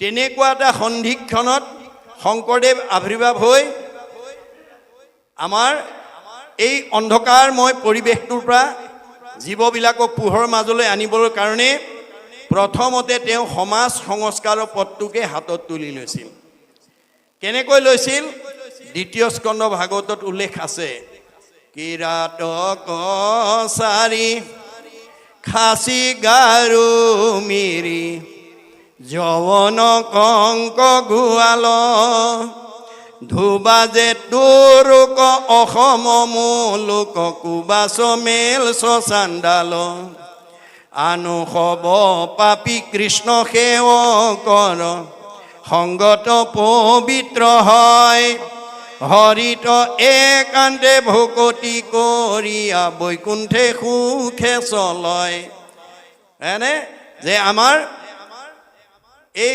অসমত আজিৰ এই 4দিনীয়া অনুষ্ঠানত নাৰায়ণপুৰ অঞ্চলত বসবাস কৰি থকা সকলো জাতি জনগোষ্ঠী সকলো ভাষা ভাষী লোকে আহি ভাগৱত শুনিব পাৰে শুনি বৈকুণ্ঠৰ পথটো প্ৰশস্ত কৰিব পাৰে ইয়াত কোনো বাধা নাই সেইকাৰণে আমি সকলো ঈশ্বৰৰ অমৃতৰ সন্তান এই কথাটো যিদিনালৈকে আমাৰ উপলব্ধি নহ'ব সেইদিনালৈকে আমি একতাৰ দোলেৰে বান্ধ খাব নোৱাৰিম সমন্বয়ৰ সেতু বান্ধিব নোৱাৰিম গুৰুজনাই এই আধ্যাত্মিক দৰ্শনটো দিবৰ কাৰণে প্ৰথমতে তেওঁ সমাজ সংস্কাৰ পথটো হাতত তুলি লৈ সকলো জাতি জনগোষ্ঠীৰ পৰা ভকতক সংস্কাৰ কৰি আনিছিল কেনেকৈ আনিছিল ভগৱন্তৰ হাজাৰটা নামৰ পৰা এটা এটা নাম দি লৈ আহিছিল আনি সমাজৰ লগত চিনাক পৰিচয় কৰি দিছিল কি বুলি হেৰা জীৱশ্ৰেষ্ঠ মানুহ হে সমাজৰ লোকসকল এয়া মই নগাৰ ভকত আনিছোঁ দেই তোমালোকৰ মাজলৈ এওঁক আজিৰ পৰা তোমালোকে নগা বুলি ঘৃণা নকৰিবা এওঁ ঈশ্বৰৰ অমৃতৰ সন্তান এওঁক তোমালোকে আজিৰ পৰা নৰোত্তম আতৈ বুলিবা এয়া মই গাৰুৰ ভকত আনিছোঁ এওঁক আজিৰ পৰা তোমালোকে গোবিন্দ আতৈ বুলিবা এয়া মই যৱনৰ ভকত আনিছোঁ এওঁক আজিৰ পৰা তোমালোকে জয় হৰি আতৈ বুলিবা এয়া মই কাৰ্বিৰ ভকত আনিছোঁ এওঁক আজিৰ পৰা তোমালোকে ভোলাই আতৈ বুলিবা এয়া মই জয়ন্তীয়াৰ ভকত আনিছোঁ এওঁক আজিৰ পৰা তোমালোকে মাধৱ আতৈ বুলিবা এয়া মই হীৰাৰ ভকত আনিছোঁ এওঁক আজিৰ পৰা তোমালোকে মথুৰা দাস আতৈ বুলিবা এয়া মই আহোমৰ ভকত আনিছোঁ এওঁক আজিৰ পৰা তোমালোকে নৰহৰি আতৈ বুলিবা এয়া মই কছাৰীৰ ভকত আনিছোঁ এওঁক আজিৰ পৰা তোমালোকে বলাই ৰমাই বুলিবা এয়া মই মিচিঙৰ ভকত আনিছোঁ এওঁক আজিৰ পৰা তোমালোকে পৰমানন্দ আতৈ বুলিবা এয়া মই দেউৰীৰ ভকত আনিছোঁ এওঁক আজিৰ পৰা তোমালোকে বৈকুণ্ঠ আতৈ বুলিবা এয়া মই কৈবৰ্তৰ ভকত আনিছোঁ এওঁক আজিৰ পৰা তোমালোকে পূৰ্ণানন্দ আতৈ বুলিবা এয়া মই বনিয়াৰ ভকত আনিছোঁ এওঁক আজিৰ পৰা তোমালোকে হৰিদাস আতৈ বুলিবা এয়া মই কোচৰ ভকত আনিছোঁ এওঁক তোমালোকে আজিৰ পৰা মুৰাৰী আতৈ বুলিবা এয়া মই কলিতাৰ ভকত আনিছোঁ এওঁক আজিৰ পৰা তোমালোকে গোপাল আতৈ বুলিবা এয়া মই ভুটিয়াৰ ভকত আনিছোঁ এওঁক আজিৰ পৰা তোমালোকে দামোদৰ আতৈ বুলিবা এয়া মই নাপিতৰ ভকত আনিছোঁ এওঁক আজিৰ পৰা তোমালোকে নাৰায়ণ ঠাকুৰাতা বুলিবা এয়া মই তিৱাৰ ভকত আনিছোঁ এওঁক আজিৰ পৰা তোমালোকে সুদাম আতৈ বুলিবা এয়া মই কায়স্থৰ ভকত আনিছোঁ এওঁক আজিৰ পৰা তোমালোকে হতাই আতৈ বুলিবা এয়া মই মুছলমানৰ ভকত আনিছোঁ এওঁক আজিৰ পৰা তোমালোকে শ্যাম কাই আতৈ বুলিবা তাৰ পৰা অপ্ৰবংশ হৈ চান্দ খাইছে এয়া মই ব্ৰাহ্মণৰ ভকত আনিছোঁ, এওঁক আজিৰ পৰা তোমালোকে অনন্ত কণ্ডলী সাৰ্বভৌম ভট্টাচাৰ্য বুলিবা। এই ধৰণে সকলো জাতি জনগোষ্ঠীৰ পৰা ভকতক সংস্কাৰ কৰি আনি বৰ্ণ বৈষম্য এটা জাতি সৃষ্টি কৰি ঘোষণা দি গ'ল। কি বুলি? অহৰিক ভজয় যিটো তাকে বোলে জাতি, কৃষ্ণত বিমুখ যিটো সেহিহে অজাতি। এতিয়া ঈশ্বৰক ভজা যি জনগোষ্ঠীতে জন্ম লহক, ঈশ্বৰক ভজিলে জাতি আৰু ঈশ্বৰক নভজিলে অজাতি। ভাগৱতৰ প্ৰথম স্কন্ধটো 28,000 ঋষিক উদ্দেশ্যি এই কথাটো সুতে প্ৰত্যক্ষ কৰি থৈ গৈছে যে 28,000 ঋষিয়ে কৃষ্ণ বৈকুণ্ঠ প্ৰয়াণ হোৱাৰ লগে লগে এই পৃথিৱীলৈ কলি আহিল বুলি জানি তেওঁলোকে যজ্ঞ আৰম্ভ কৰিলে। এদিন দুদিন নহয়, হাজাৰ বছৰ যজ্ঞ কৰি যজ্ঞৰ ধোঁৱাৰে গা ধোঁৱা বৰণীয়া হৈ গ'ল, ফল নাপালে। অৱশেষত সেই সময়লৈকে পদহেলিত অৱহেলিত নিষ্পেষিত নিজ জাতি বুলি ঋষি সমস্তৰ মাজত বহিবলৈ নিদি বহুত যোজনৰ পিছত বহিবলৈ দিয়া সুতক আমন্ত্ৰণ কৰি আনি শৌনকে আহ্বান জনাইছে। কি বুলি? শৌনক বদতি শুনা সুত মহামানী, পৰম পাতকী কলি পাইলে হেন জানি, আৰম্ভিলো যজ্ঞ আশী সহস্ৰ বছৰ, হোম ধূৰ্মে ধূৰ্ম বৰ্ণ ভৈলে কলে বৰ। আমি 1000 বছৰ ধৰি যজ্ঞ কৰি গা ধোঁৱা বৰণীয়া হৈ গ'ল, ফল একো নাপালোঁ, আয়ুষে নষ্ট হ'ল। সম্প্ৰতি তুমি সি চিন্তি উক মহাহিত, কৰায়ুক পান কৃষ্ণ চৰিত্ৰ অমৃত। তুমি এতিয়া কৃপা কৰি আমাক কৃষ্ণৰ অমৃতময় কথা শুনাই আমাক উদ্ধাৰ কৰা, নহ'লে আৰু আমাৰ গত্যন্তৰ নাই। 28,000 ঋষিয়ে কলিত যজ্ঞ কৰি বিফল হৈছে। আপুনি মই সফল হ'ম নেকি বাৰু? যিসকল বেদজ্ঞ শাস্ত্ৰজ্ঞ টিকালজ্ঞ ধ্যানত ভগৱানক সাক্ষাৎ কৰিব পৰা যোগ্য ব্যক্তি, তেওঁলোকেও বিফল হৈছে। গতিকে আমি কেতিয়াও সফল হ'ব নোৱাৰোঁ। এই কথা মাত্ৰ উপলব্ধি কৰিব লাগিব। উপলব্ধিহে সংস্কাৰ হ'ব। উপলব্ধি নকৰিলে জেইছে ঠেই, যেনে আছে তেনেই থাকিব, কোনো সংস্কাৰ নহ'ব।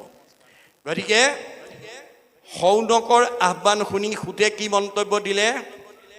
হেৰা ঋষি সমস্ত, তোমালোকে আজি মোক কৃষ্ণ কথা ক'বলৈ কৈ মোক জীৱন্ত কৰিলা। এনে যে অকিনো মহাভাগে তোমাষাৰয়াগে, কহিব কৃষ্ণৰ লীলা, মাধৱৰ কথা সম্যকে পুছিলা, অমুক জীৱদান দিলা। হে ঋষি সমস্ত, তোমালোকে আজি মোক আমন্ত্ৰণ কৰি আনি কৃষ্ণ কথা ক'বলৈ আহ্বান জনাই মোক জীৱন দান দিলা। মই এই মুহূৰ্তলৈকে মৰা মানুহ হৈ আছিলোঁ, এতিয়া কৃষ্ণৰ কথাই মোক মহালাভ কৰিব। কৃষ্ণৰ কথাটো মোৰ মহালাভ আছে। কৃষ্ণৰ কীৰ্তনে জাতি অজাতি নাম আছে, বছ দুটাই দেই। মানুহক মাত্ৰ দুটা ভাগত বিভক্ত কৰিছে, এটা জাতি আৰু এটা অজাতি। কৃষ্ণক ভজিলে জাতি আৰু কৃষ্ণক নভজিলে অজাতি। চৈতন্যপন্থীয়েও কৈছে, মুচিও শুচি হয় যদি হৰিক ভজে, শুচিও মুচি হয় যদি হৰিক তেজে। এই কথা আমাৰ শাস্ত্ৰ ভাগৱতে আমাক নিৰ্ণয় কৰি দিছে। আমি নিজৰ লগতে উঠি অহা প্ৰজন্মক আমি ভাগৱতৰ নিৰ্দেশনাৰ মতে, ভাগৱতৰ উপদেশ অনুযায়ী আমি যাতে সমাজখন গঢ়িব পাৰোঁ, নিজক গঢ়িব পাৰোঁ, পৰিয়ালটোক গঢ়িব পাৰোঁ। অন্যথা আৰু আমাৰ গত্যন্তৰ নাই। শংকৰদেৱ যদিও অসম মাতৃৰ বুকুতে জন্মগ্ৰহণ কৰিছিল, তেওঁ অসমৰ কাৰণে, ভাৰতৰ কাৰণে, সংঘ অনাসংঘ বামুণীয়া কীৰ্তনীয়া সত্ৰ সমাজৰ কাৰণে তেওঁ মন্তব্য দিয়া নাছিল। তেওঁৰ আহ্বান আছিল বিশ্বৰ জীৱশ্ৰেষ্ঠ মানুহ তৰণৰ কাৰণে। তেওঁ কি বুলি কৈছিল? উবা নৰলোক হৰি ভজি উক, ধৰা ইটো উপদেশ বুলি কৈছে।